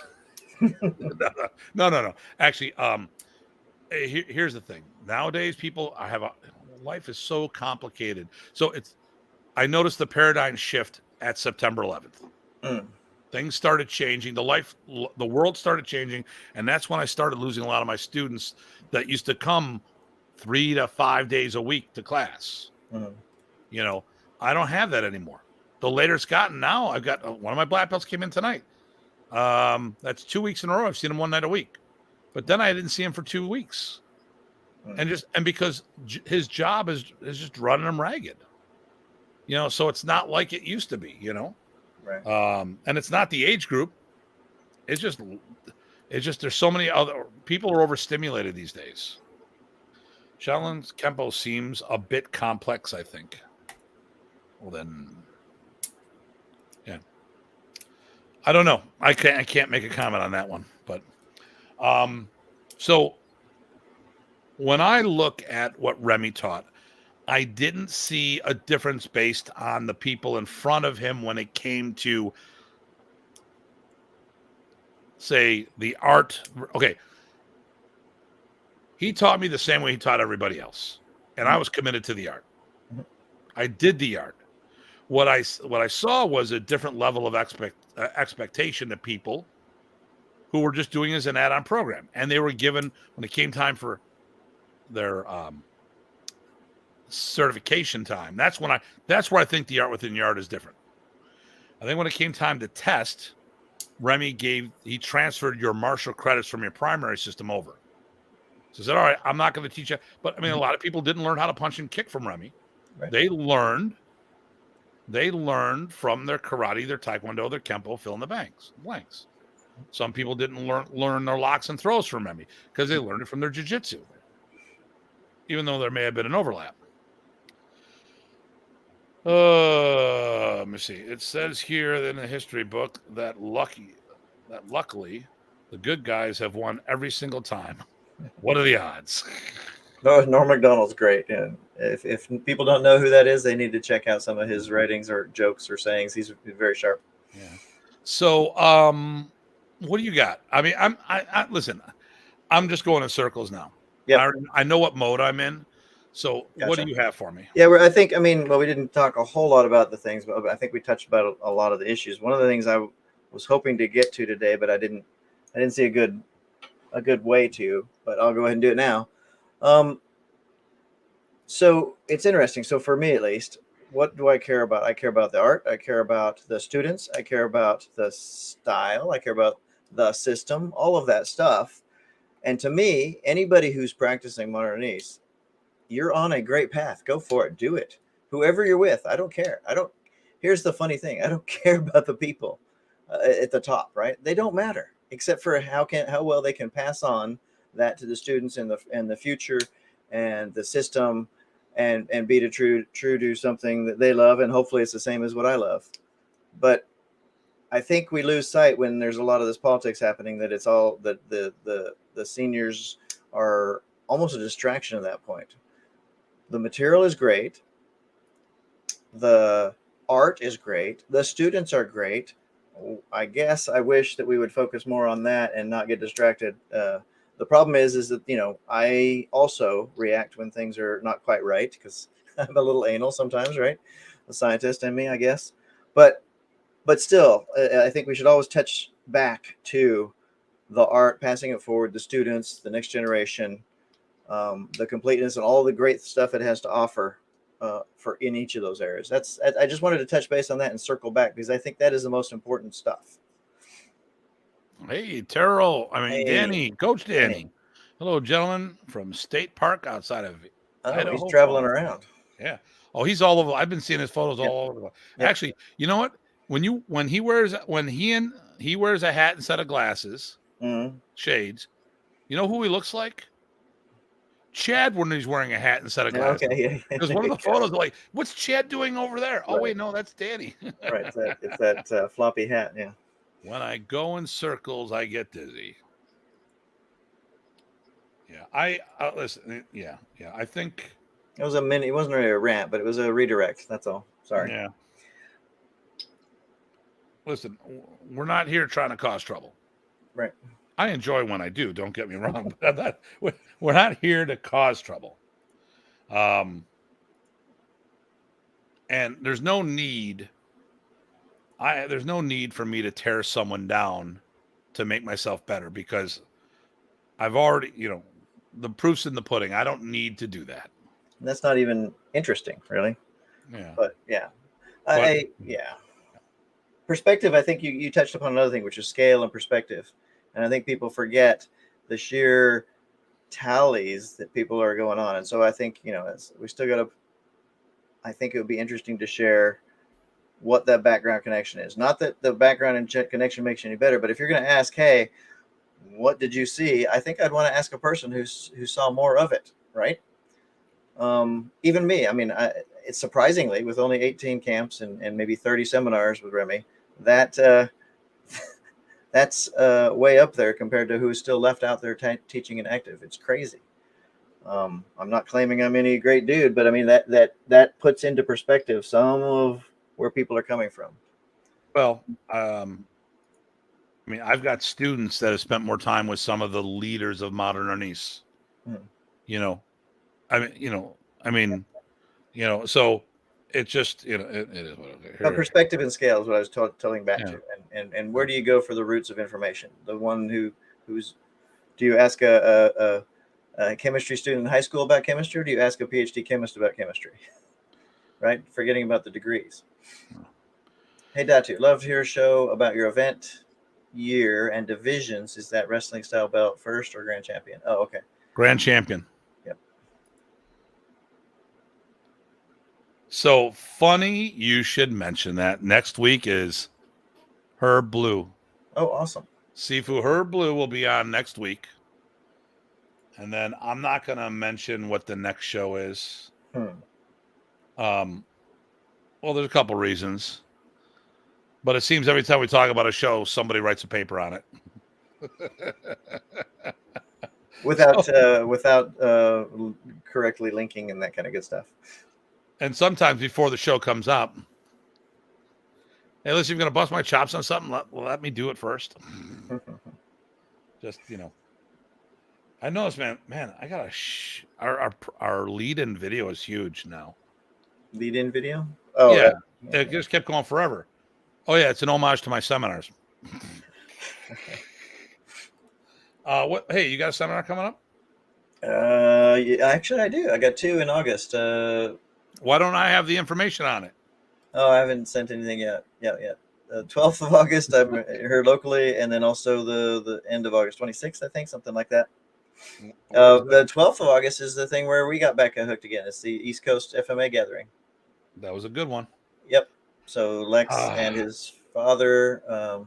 Send me a flyer on that, or have Lex send me a flyer on that. Yeah, he's got a video flyer. You should send me a flyer on it because if it's going on the website, I want to make sure that people know that you're going to be there. Right. Yep, I got to do that.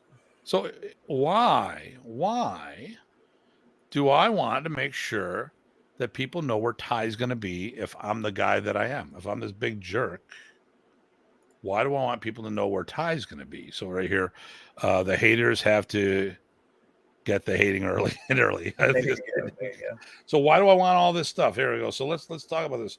The thing here is this. Okay, so what's going on? I got England. So the same weekend. Glad what you had up there was the instructor camp, which I think is one of the great things we do, which is groom, if you will, in the nice way, not the bad way.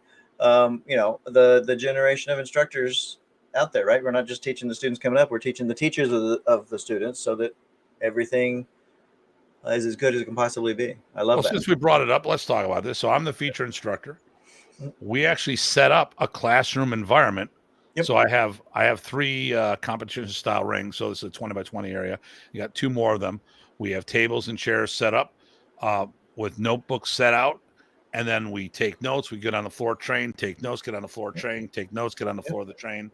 Really about developing people to become the best instructors possible. Who else does that? And there was silence. And there was. Well, wow. no, actually, I'm a bad influence on you. You get sarcastic like me. No, well, actually, I mean, so here's another example I can bring up. Dieter. I think Dieter has a great program for developing his instructors and his group way over there across the sea. Okay. Yep. Listen, I don't necessarily agree with his martial expression, but we've talked about this. He has a very systematic. His people all have a similar vibe to them. Mm-hmm. They all hit that bare minimum standard. I haven't. I don't want to say, but no. I'm sorry. They all hit their standards. I don't want to say bare minimum. Mm-hmm. They have a standard that they have to reach, and they all hit it. Yep. Okay. Absolutely. So let me see here. Here's what's going on. Some seminars. So I've got a seminar. I'm in England on the 18th or the 12th, and Ty's doing his event the same day. A bunch of people. We have a Stick and Dagger seminar. Oh no, there's competition between our 2 events. What are we going to do?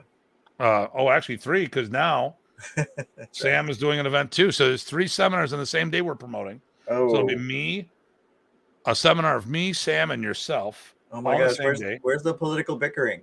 Oh my goodness. Then we have the Ponatucan seminar the week after. Then September, I'm supposed to be going Rancho Cordova to make sure that that's all good to go. Actually, I know that's good to go. The next 2 days, I'm at the gathering in Sacramento as well. Mm-hmm. The instructor development camp, Ponatucan Part 3. Now, listen, for those who are going to the instructor camp, Ponatucan 3 will be run at the camp. So there's no extra fee for that. You will get a digital copy of that session. Then I'm in Salem, Massachusetts. That's actually a multi-event where you're teaching as well, which I have to update the flyer because I have to get the information. The Caribbean Martial Arts Expo in Barbados. The Northern Praces Arnis Camp, which PG, Craig, and others will be teaching. Mm-hmm. Then there's the Southern Ontario Camp in November, which myself and others will be teaching. Then our Christmas event. Then the Buffalo Niagara Martial Art Festival next March. And then our spring camp in April. Now, why the hell am I promoting all these other guys out there? Okay, so at a bare minimum, there's enough love to go around for everybody. If I help these guys get their own clientele, I'm not worried about them leaving me. Matter of fact, I know sooner or later they will bring their people to one of my events. Mm-hmm. Or more importantly, a lot of us, we all want to have events in our areas instead of just coming up to Buffalo. So what do we need to do? That takes money, unfortunately. Hotels, meals, stuff of that nature. Like I go down to Ty's event whenever I can. I've a bunch of years in a row. I've been there twice a year. I don't get paid a dime. I don't ask for it because Ty supports me, shows a lot of love my way that you cannot put a price tag on. And at a bare minimum, this is the least I can do. And trust me, I go out of my way to help my friends, But the more we help each other, the stronger we all get. And there's no one person that can service the world by themselves. That's why Remy used to sit there. If he liked you and trusted you, okay? Unfortunately, he had liked some people and he knew he couldn't trust them. Mm-hmm. He would tell people to have you in for seminars. Mm-hmm.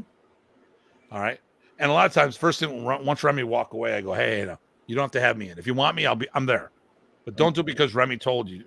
Do it because you want me there. Because I've actually told Remy, no, I'm not going to have certain people in. Mm-hmm. But nonetheless, I had those opportunities. We give each other. I mean, and the reason why did he do this for me? Because his seminar docket was full. And he knew that if I did my own thing, I would bring those people to camp or seminars to support them one way or another. Sooner or later, we all help each other. Okay. So, yes, there is that tournament then on the 26th. Although I don't know if a lot of people here are going to be watching that. But, yep. But that's my organizational stuff, not my personal. Okay. Bickering used for lighting up cigarettes and cigars. Danny, instructing is a skill which must be developed, just as martial skill may be developed. Helping others grows and develops us all in the long run. You got it, brother. Hey, and Ty and I want to know when you're doing your event because we do remember the invitation, and I want to put it on the calendar before the calendar gets too big. So if you have a month that you're doing your camp down your way, let me know so I can put it on the calendar. But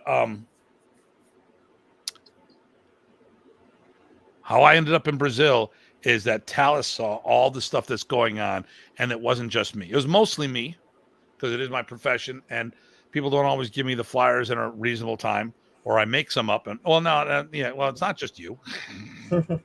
No, it's definitely not just me, but it's not that you have a career that gets in the way. How dare you? You should quit your job. Right. So, and the first thing I tell everybody is family first. So, take care of your own first. Or the second family. Take care of your primary one because your backup family is always going to be there. With sticks. What? With sticks. With sticks. Yes. Oh yeah, we'll back you up with sticks too. Yeah. So, there we go. Okay. Son of a gun. I'm in the Philippines, most likely. Oh wait a minute, no, I'll be back from the Philippines. Holy cow! Well, let me look at my calendar. Let me look. I'm a weird guy. Oh wait a minute, I've already got it in my calendar. PTK Nolans. There you go. Well, is it New Orleans? It's probably not New Orleans, but I'm going to say, was that you? What? Oh, that was me. Someone messaged me. Or was that you messaging me? No. Yeah, my phone is kind of blown up a little lately because of all the stuff that's been going on.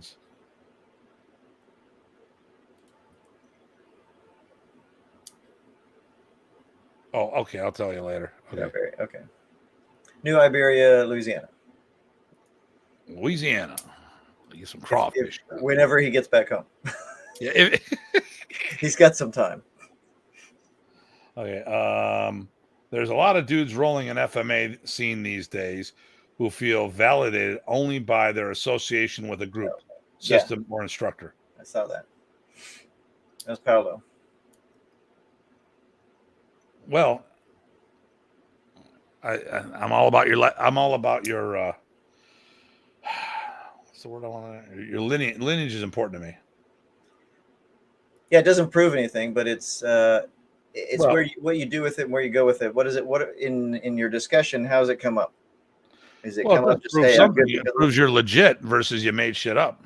Right. So that's one thing, but then you still have to be. Still has to be good. You have to be good, right? Your students have to be good. Yeah. It's a starting day, just like just me, PhD, right? PhD gets you a somebody maybe answering your job application and bringing you in to the interview, but they're interviewing you. They're still going to try you out and whatever. It doesn't guarantee anything. Okay. So, do you feel that we've hit it all? I can't remember. See, I can't remember what else I wanted to say about the art within your art. I mean, Okay. we kind of explained your version, my version of where it fits into things, and I didn't hear a whole lot of questions, so maybe we did cover it. So, is the secondary family where you learn how it feels to have your sticks shoved in your southern region? Oh boy! Only if you're in the South. Only if you're in the South. And then Danny will say something. Listen, that's not a poke, Danny.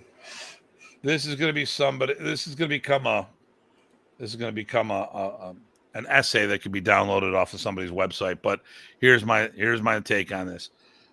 The art within your art was a delivery system, and Remy hoped that people would join in completely. Yeah, and a hook. Yep. You know, the other aspect of the art within your art was that when it came time for testing, there was a different set of standards to pass because he was building it on a pre-existing thing, and then as you became more proficient, he raised those set standards for you until he would have eventually done this as standalone. We were working on a set curriculum. He died before we had that opportunity. We just started a website. He died before it got any traction. We were doing newsletters, which were only being handed out at the camps. Mm-hmm. And I wasn't the first to do this. You know, that was the other thing that person said. All the organization, the only time it really started was in 2000 when Gabby Roloff did this. I'm like, no, that's bullshit. Because I was probably the fourth or fifth rendition of an organization. And I remember there's Mount Airy. Where's Mount Airy? Who's in Mount Airy? Carl Minkle. Carl Minkle has some documents, newsletters with branded folders and everything from the 80s. So don't tell me that this stuff didn't happen. Right. Just for whatever reason, there was no follow-up. Now, maybe people fell out of the art and all this other stuff, but this people tried. People did try. Well, Mazik's another one, right? Remy told me to join Mazik's organization. I joined that, and there was some newsletters. I wasn't Roland. Roland was sending out newsletters for a while there with David Rivera. Roland Rivera and David Ing near the end, they were doing stuff for the IMAF, and so that was organizational. There was newsletters and things that would go out, and even camp updates, sporadic, but it was trying, like you said. You know, we needed more time. Yep. You know, and that's where we come from. You know, we're saying about, hey, the internet didn't exist then. If it had it, then the trying would have been a whole lot easier. There you go. There you go. Okay. What's this one here? Shouldn't we all use the system to develop ourselves to be our own art? We don't have to be a slave to the system. Use the system to become a better you. Yeah. You know, listen, if it's about you is one thing. When we're about developing others, then, you know, if we're part spreading the art for future generations, then we have to have a more consistent approach. That's why the grouping methods were put in. Well, why Viljason were using the grouping systems. Anchon didn't do that. And I understand why, because I also see the two different approaches. Mm-hmm. The grouping methodology is a much more efficient way to get people moving. But there's a lot of things missed doing that methodology. I like the combination. I like playing with the grouping method. Sometimes I like playing with the rest situation. That's why I love that I came up. I mean, you know, was this my 20th anniversary? I think that's what you said. No, 20. No, Ted. No, I started in 2000. Okay. 2001.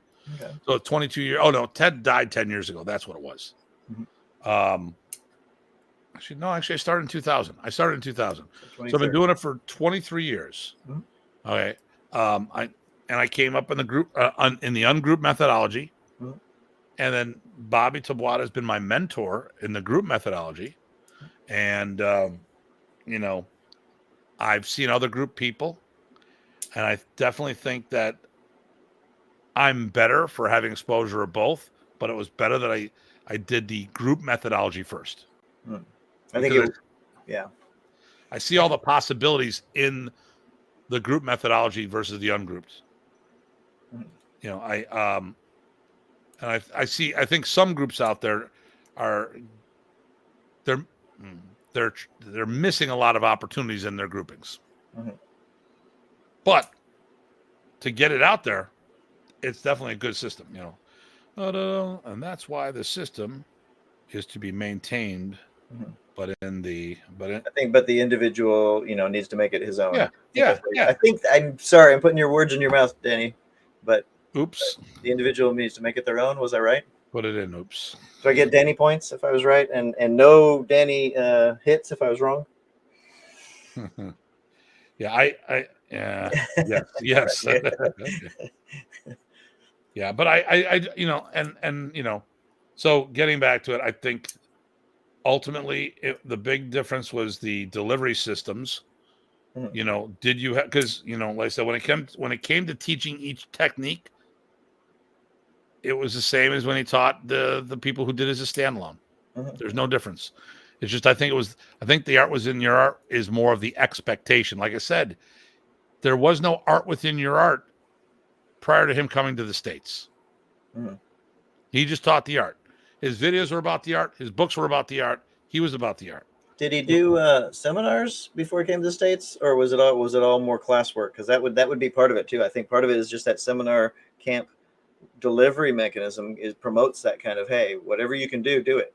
Well, okay, so here. Be like water and almost drowned when flushed. Okay, so Chris Chu has mentioned this. Dan has mentioned this. Let me. Here we go. This is a good one. I'll read it if you want. Yeah, please. Glenn says, fascinating as always. My Blintalk lineages include both grouping and non-grouping. I've done both. I prefer non-grouping from Tatai Sergio Arcel. Salam apo, aloha. That's cool. Yeah, thank you. Excellent. I think the two together are a great compliment. Now, where's it going?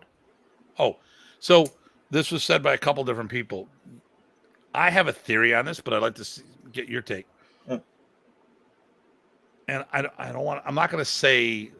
I'm just going to ask you the question, then give you my more information afterwards to see if we're already on the same page. Why do you think Remy didn't try to open a school in the States and went for the seminar route? I think, well, one of the easiest answer, and maybe it's not the full answer, but to me, I think that he really was passionate about the art and his heritage. He's always talking about Philippine sport culture, right? So if you needed to get that out to the widest group of people, you could not be nailed down. But I also think he was a bit of a nomad. So those are two pieces, but I know there's more to it than those. But reaching more people, exactly as Danny said, I think was key to his drive to get Filipino sport culture worldwide if he could. He had this drive. Okay, so my theory, first of all, let's start off, you know, and Danny says reach more people. I don't think running a school was in his wheelhouse. So how did he end up over here? I mean, what was he doing before he ended up over here?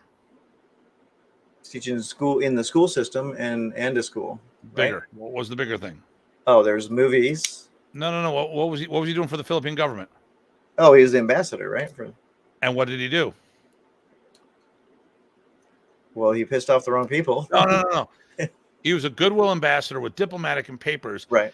And he was sponsored by the government to go out and teach seminars around the world. Yes. Right. Okay. I see. So he already had his marching orders almost. Had his marching orders. Yeah. Leaves the country in San Francisco. Living, probably, I don't want to say freeloading off his family. Freeloading off his family. Because that's what we do with family, right? You know. And then his because the story was his cousin said, so here he is. He left his family. He's depressed because he left everything behind. He's got nothing. He's got nothing. He's a man without a country. He zipped on out of there with not stopping for anything. Major state of depression. Yep. And then finally his cousins had enough and said, get off your damn ass. You're a grandmaster. Start teaching the goddamn art. He had no money. So he wouldn't have the investment to open up a school. That's true too. But what he knew how to do was to teach seminars. How would you open up a business in a foreign country? That's got to be rough, especially if when was he a citizen? Oh, that wasn't until the 80s or so. Yeah, so if you're not a citizen, that's really tough, unless you're going to do it legally, which is a great way to go back where you can't go back. Yeah, there you go. But he could do a seminar and get paid for that. He already knew how to do that. So I don't think it was an issue of my theory on this wasn't the fact that he didn't want to run a school. He didn't have the means to run a school, and he was probably a better seminar instructor than he was a school. He definitely became a better seminar instructor. Yeah. I think he'd be too bored teaching classes on a day-to-day. I mean, I remember when Renee was on the show, he goes, Remy kind of more, here, you work on this, and he'd come back and check on you later. He really didn't have that interpersonal relationship in the schools. Reach more people, influence others. Yep. But I think, to me, and this is my theory on this, which I could be completely off base here, it was easier for him to make money. He didn't need a stake. As you said, it's hard. I mean, we talked about it'd be hard for a foreigner to get a job over here. Now, of course, back then it may have been a lot easier. We're talking the 70s. You know, we didn't have INS to the way we do today, if they didn't even existed back then. You know, interesting. No major cost to get set up. Yeah, think about it. Right. He already knew how to do seminars because the Philippines government paid him to travel. He did 2 world tours, and he was a smart guy. You know, he made a mistake. He realized it. And he changed. He adapted, and he probably had those things where the seminars sucked. And then the ones that were a huge success, and compared the two and go, all right, now what do I need to do to change this? What do I need to do to make them all phenomenal? But I don't think, my opinion is that, okay, seminars and seems to be the root cause of modern schools. Wait, am I reading that right? Seminars probably period, and seems to me the root cause for model. Oh, so maybe he's talking about the seminars or the fact that everything with seminars is the root cause of why there's not so many more brick and mortar schools. Maybe that's what he's saying. Well, I know people would be fearful to convert over. If something was working for them, it'd be hard to turn their back on it. You got a successful karate school or a kung fu school or fill in the blank.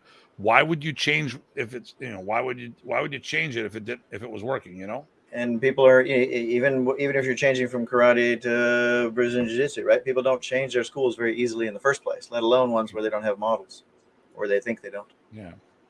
So I don't buy the not having curriculum thing, because people can do their own work. I mean, a lot of people didn't have curriculum, you know, and if they earned a black belt, you had to make sure you got your ducks in a row to go for that test. Yes, I want a test. How would you know that? Oh, because you thought about what you needed to know and made yourself hopefully do that. Or maybe you just did process. You should know how. Right.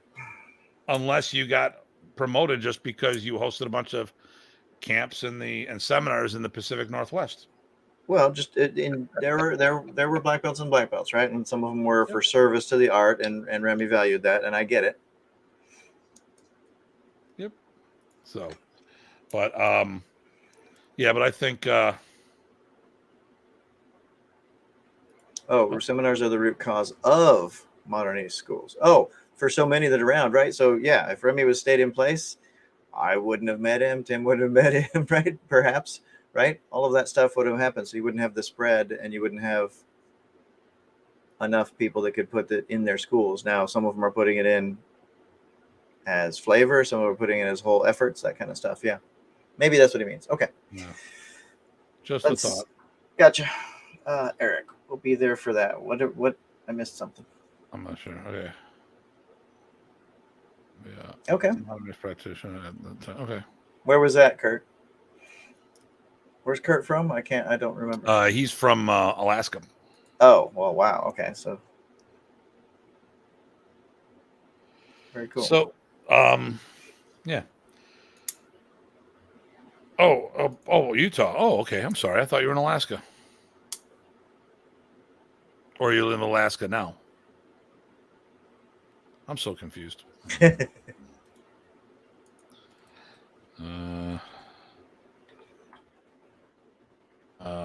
Kurt Leffer. I live in Alaska. Found FMA formerly in Utah. Okay, got it.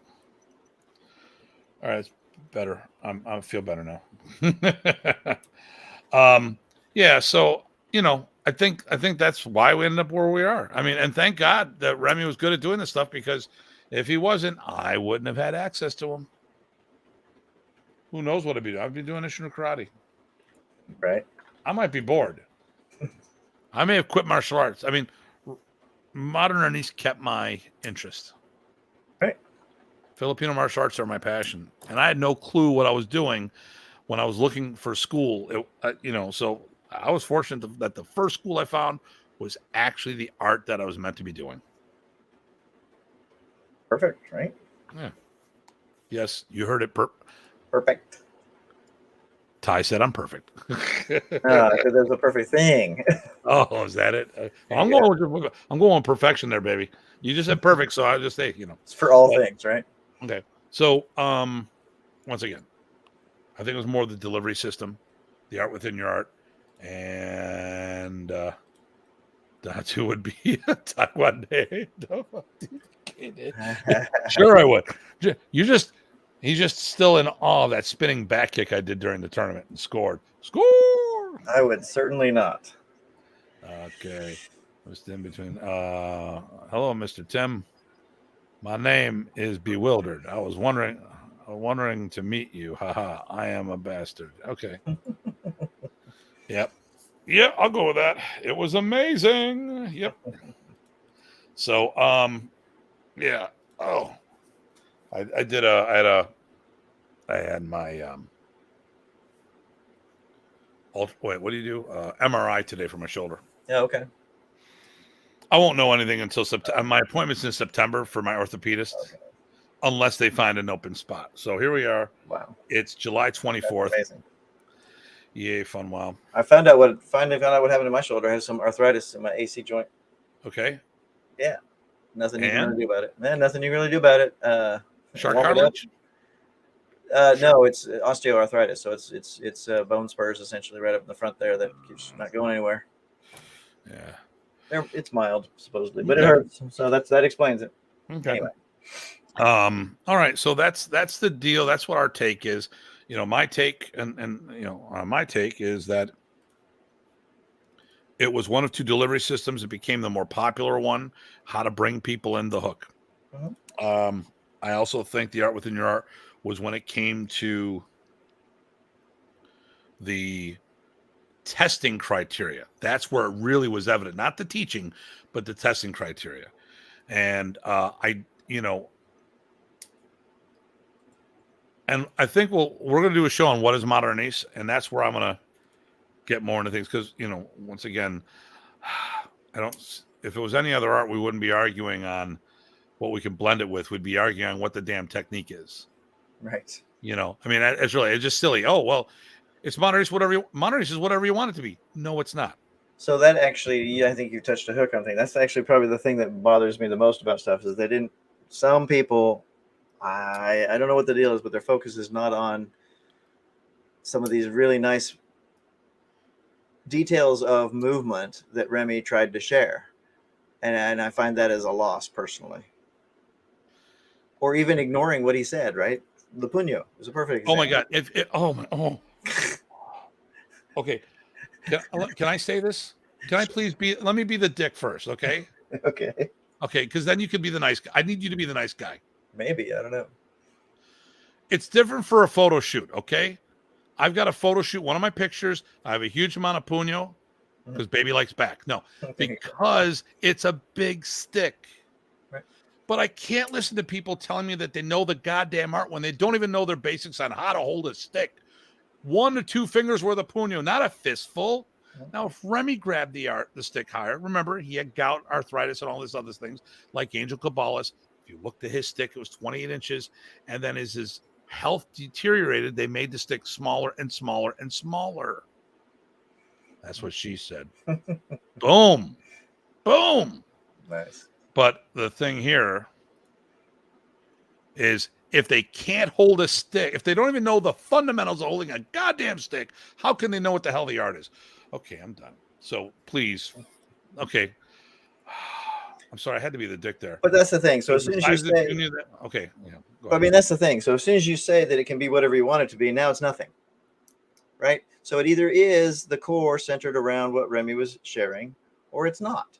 If it's maybe now your core, based on what you thought you got, that's a different core. I'm greedy. I want Remy's core because that's the one I felt and that's the one I liked. So I try to stick to that as best I can. You may disagree with me. If you train with me, you say, "Ooh, I didn't get it." That's okay. You can say that. But I know what I think I'm doing, and I like it for those reasons. So, George, we haven't had you on the show in a long time. Hey, brother, how you doing, George? Man? Kurt, the size of the puño matters. Because that's what she said. So actually, one little point, right? Remy, both of us got beat up by Remy if you had too much puño, right? Time and time again. So this is not something as, I noticed he had less puño. No, this is what he effing told us. He told me separately, and Tim, you back me up, right? The same experience, right? He embarrassed me. No. I embarrassed myself because I wouldn't learn the damn lesson. And 3 times in a row, he brought me up, and I held the stick with too much puño, and he stopped. He tucked his stick underneath his arm, and he took my hand and fixed it here. And I'm like, you goddamn son of a bitch. And I'm like, and you know who I was swearing to? I was swearing to myself because I kept doing the same damn mistake. Right. Rich will tell you if he's still on board. But the thing here is, Kurt, when you're doing some of the finer maneuvers, too much of a puño gets in your way. Yep. That probably comes from more of the Blintwalk influence of things. Punong Ted used to actually, Ted Buat, we would take shoulder. Yeah. So he would take the stick where your hand was supposed to be and wrapped it like 10 times on both sides so you could physically feel if you're grabbing too high and low. And eventually you would just know the right way to hold the stick. Well, and people always worry, you need more to hook. You only need about this much to hook. Listen, if you're doing the disarm right, you're using your forearm. You're not even using the hook. Right. Now, if the stick is too long, or if you're doing once your stick gets in the 30s of inches, then it's a different. So now you can use that back end for blocking, like if you're going to use like a krabi krabong type thing. Chris. Is it Friday? Yeah. Is it Friday yet? It must be Friday. Yeah. So the Friday humor's coming out. So when you're doing like the dot, like if I'm doing my Burmese martial arts and all this, he goes, and I am still around. And didn't Remy not tell you about the grip? So when you get your stick in the 30 inches, you need, first of all, just for counterbalance alone, you need it. But then you've got the other end that you could hook and even choke people with. But that's an extra large stick. Mm-hmm. And he said, yes, sir. So if you don't know how to hold the damn stick, how are you supposed to teach me the art? And now if you led with, now listen, everybody, you're supposed to only do this. But I have gout. It's flaring up or something. My grip strength's off. Like right now, I'm beat up. Okay, so if I'm doing something left-handed, I might grab too much puño. Right. Okay. Yep. If I'm doing some advanced tennis elbow, that'll do it. You'll need more puño. I was teaching Borat from Slovenia, I think it is. He was in the first super camp. We're doing the cross arm lock series, where you lock the stick across the arm and lock it up there. And he was having problems. I was teaching the class. I'm like, well, all you got to do is this much puño. Now he learned from others in the modernist industry, and they didn't teach him the proper stick grabbing. And Once I showed him that, he's like, "Oh my God, that changes so much for me. Right. I can actually do the technique." Go figure. So when I see other people doing that, it drives me crazy. Oh, wow. George went on to another one here. He switched profiles. Now he's over there. Nice. Things have been good. Work is always is a way of me joking my love. Okay, wait. Work gets in the way of me joking. Love the Mondays as usual. Great. Okay. And there's an individual measurement of stick length and mountain race. So generally speaking, we use a 28-inch stick, more or less. And the punya size should be like 1, maybe 2 inches. We generally don't use a stick much larger than that. Now I do. And when it gets bigger, because of the weight, you need to counterbalance, and it's also closer to sword range. Oh, showing up. Yep, I get you. But same in Blintwalk. Blintwalk uses a 20. When I first started, we had like 24-inch sticks because that's what my instructor used to cut them up into. You'd get a hunk of rattan, cut it down, and end up with 24-inch sticks. I make all different size sticks, so but generally we do 28 as the main one. I know Ty likes a 26-inch stick, if I'm not mistaken. 27 now. 27? Okay. My wrist actually is not as painful as it used to be. Okay. So, and if you come up in August, I've been processing a lot of rattan lately. Lots of rattan. I still got way too much rattan. Nope, there is no such thing. There is no such thing as too much rattan. Rattan, right? So a longer armed person would still use a 28. So generally we just do that, but it's usually the arm length. Yeah, I was just say Remy. Usually we don't make sticks that are that big. I mean, listen, I make all different lengths for tan, but it's sort of like a Gununting or a Talabong. The length is the length, right? You know. So I asked Remy about that once. He told me, just watching the way I move, so I'm not going to say this is a standard, but at least for me, he said armpit to the pads here. Yep. So in both the Brio and 28 sticks with a short punyo. Yep. Oh, okay. Listen, here's the other thing. Okay. I get in Pikiti, some of the Pikiti guys I see with huge punyos. It makes sense because they're using a stick to represent a blade, and then there'd be the handle, which would stick out some, and you do other things with it. Especially if you hang out with Jack, you got those wild war weapons of him that he's created and stuff, you know. Right. But part of that is it's representing a different tool. Pikiti Tertia are really not, they're not stick fighters, they're blade fighters. Okay, not that they can't fight with a stick, but most of their stuff is about cut, you know. Where Remy, we're more like hammer. Okay. So when I make sticks for kids, it's shorter because they have shorter arms. Right. Also, the stick is 30 to 30. Yeah. So if I'm using a 30 to 32-inch stick, I have a bigger punyo. I mean, at a bare minimum, you have to, because it gets too heavy. Right. You have no choice. But then again, when you're doing it that big, now you've got something you can punch with, rake with more so, hook more, and choke people with. It does give you a little bit of what do you call it? Anchor room, right? So you want to have a little bit of punyo because you do slip a little bit, maybe.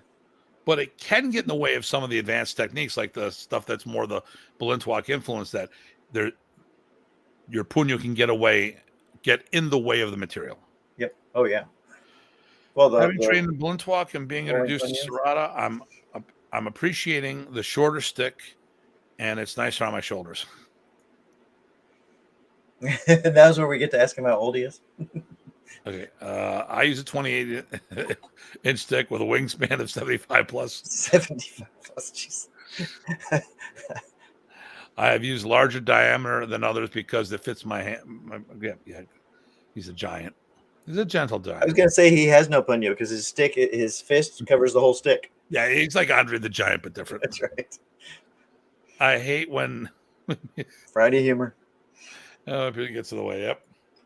Oh my God. Well, if we're talking Spanish, it's just the hand, so we're okay. There you go. There you go. It's Friday humor on a Monday. There you go. Yeah. So So I've said my piece about the Punya. Please go ahead. You're about to talk about people who can't teach you stuff. I was the bad cop. No, what was I saying? Oh, I was just saying about what I think they're focused. Some people end up being focused in areas that I don't find so fruitful. Right? Again, thinking about the art and what it has to teach you and how I think is there's plenty to explore there. And ideally, we should all be comparing notes. You talked about this before. You wished that we could all get together and do that. But that's a whole nother one. But I don't think everybody's ready for that yet. Again, because we tried before. I remember it was at Michael's first Hall of Fame camp. And Michael started showing some stuff, and he talked about a technique, and Brian was there. He talked about the trap set, where Remy would put the stick up by someone's head, and then he would abanico it with their. Right. Well, the thing was, that wasn't the way it was originally taught. I go, listen, the way it originally taught was this. It's just that, and I named the person who got knocked out by Remy, and for a safety level, he started doing it the incorrect way to make it safe. So I put the stick where it needed to be. Right. And then I hit it. Why would I put the stick there and then hit it? It makes no sense. Yep. It's sort of like when they do their little bow tie lock, and he throws an abanico and he has his partner grab the abanico out of the air. Why would you teach your partner to grab a stick and break your own hand? It's just bad habits. So I was like, but Remy went through that progression, and then at the end, he started going back to the original way because people had learned how to block. In training a slightly longer puño, in fighting a shorter, approximately 2 fingers. Yep. Cool. All right. We keep going down rabbit holes. So, delivery system, I think, more than anything else, testing certification, but the problem with the art within the arters, since they didn't specialize, I want someone that specializes in what Remy taught. I don't want a hybrid of Remy taught. I don't want a Kempo Arnis version. I don't want a Karate Arnis version. I don't want a Fu Arnis version, unless it's Mantis. Then it's okay. That's right. Everything's Mantis. Everything's Mantis. Personal inside joke there. But other than it being blended with Mantis, I don't want it being blended with anything. I want what Remy taught. And I think when everyone hears the phrase art within your art, people just go willy-nilly thinking that it's a license to do whatever they want and just say modern Arnis. Right. I guess that's what I was trying to get at. That exact thought. Yes, exactly. Yeah. No, I mean, modern Arnis. But, so I think here's the other part of it, right? Not only are we greedy, we want what Remy taught and how he taught it and more of that, right? Because there's a lot of reasons for that, and some of them are personal. But the other thing is, if we like that art, and we think it's valuable for us, the sharing part is that we want people to have that starting experience as close as we can get to it as possible, so that they can develop that same way. And I don't have a problem. Okay, here we go. And I've gone into a deep dive on arts that contribute to the foundation of modern Arnis. Mm-hmm. So I have no problem going into the roots and saying, oh, listen, I pulled more Balintawak out. I pulled some more Sikaran out, some Kun Tao out, fill in the blanks, because Remy said all these things were part of modern Arnis. Mm-hmm. Okay. He sent me in to do research for Balintawak to bring some things out and put it in the modern Arnis. Mm-hmm. Okay. Rich had similar stories. Rocky had stories like this. A bunch of us had stories like that because Remy wanted us to help out doing R&D work with him. We would do recon, bring stuff back, blah, blah, blah. He really loved his art and everything that went into it, and everything that could go into it in the future. It was amazing. But I wouldn't want to do, all right, let's put Sistema in there, because Remy didn't have Sistema as part of it. Right. He wouldn't have had Thai boxing as part of it. And we could go through a whole list that he did not put in there. But if he drew from a source material, I'd have no problem with some Dose Pars being in there, seeing that there was a connection through Balintawak. Mm-hmm. Sorry for the rabbit holes. Love hearing differences of understanding of, hey, dude, this is what I think this show talks. We're not very disciplined. Organic. It's called organic. I was going to It's okay say if you say organic. we're an organic show, and It's we okay get if you say really organic. good discussions, even though it's not what we planned on talking about. Oh well. 35th anniversaries of Black Belt. Well, in Remy's will, paragraph 3, sentence 12, how the hell did that end up being about my 35th anniversary? I'm going to ask Rich on that one. Squirrel. So maybe what we need to do is like have another window that has a fire. That way we're sitting around the fire talking, and that's about what it's like. We could do a fireplace. There you go. I could do something like this and have a fireplace above it. Well, then it looks like we're burning. It just looks like where I'm going to end up. I'm in hell, baby. There you go. Exactly. It's all the head trauma from all the years. Hey, so one thing, Chris, is maybe if with your Reclaim Wood program, maybe we can do some first, second, third place stands for my world championships. And then there's another project I want to talk to you about. But, because he messaged me, but the show still goes on. Okay. And on and on and on. Yeah. We still got 17 people live. It's still. They fell asleep. That's what happened. Yeah, that's it. It is. Yeah. So, I think we, in a nutshell, that was it. We are going to do What is Modern Arnis, but next week our show is going to be on Herb Blue, a longtime student. Matter of fact, Eric's teacher. So that'll be. So when he's not watching the show and being at the gym, he's training with Eric, doing the virtual thing. They're from different states now. And then the week after that, which will be the 7th, we're doing our reunion show. You, me, and our alternate, otherwise known as Dean Franco. We are going to talk about his Blade Concepts program. Oh, good. But the three of us haven't been on a show together in a long time. And well, you never see Dean and I in the same place at the same time. Yeah, I was going to say, lately. Lately. Right, it's not quite true because you have to do that. You have to go to New Hampshire. Or actually, he's going to be in the East Coast FMA gathering, I believe. Is that right? He's going to be there, and he's also. Oh yeah. Yeah. And isn't he going to be in Salem as well? Oh, could be. I'm not sure. I think he is. He gets around. Yeah, he gets around. All right, Steve says good night. Informative show. Have a great week. All right, so listen, we've got a couple shows. I'll be putting her blue one up. Then we'll be doing one on Dean Franco. Then we'll be taking a week off. Rabbits can only have holes if you shoot them with guns with bullets. Yeah, okay. We can do that. All right. Well, listen, and we'll have more information about the upcoming seminars because Ty and I will be teaching the same weekend in 2 different places. And PG Sam. And PG Sam, 3. Sent you a photo. Tim, sent you a photo.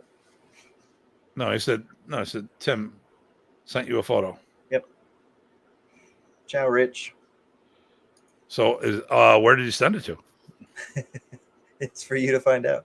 Oh shit! I gotta check all my social media. You have to check his OnlyFans. Oh shit! I'm sorry. Did I admit to knowing what I was talking about? Okay, Facebook. All right. Okay, if it's Facebook Messenger, I haven't received anything yet. But then again, I have a slow connection at times because I think the show is sucking up all my bandwidth. Or I could be wrong. But yeah, okay. Yeah, okay. And if I don't see it, I'll check back elsewhere. All right. So next week we'll have that. So everybody, my page, my Datu Tim page. That's what I was. Okay. Okay.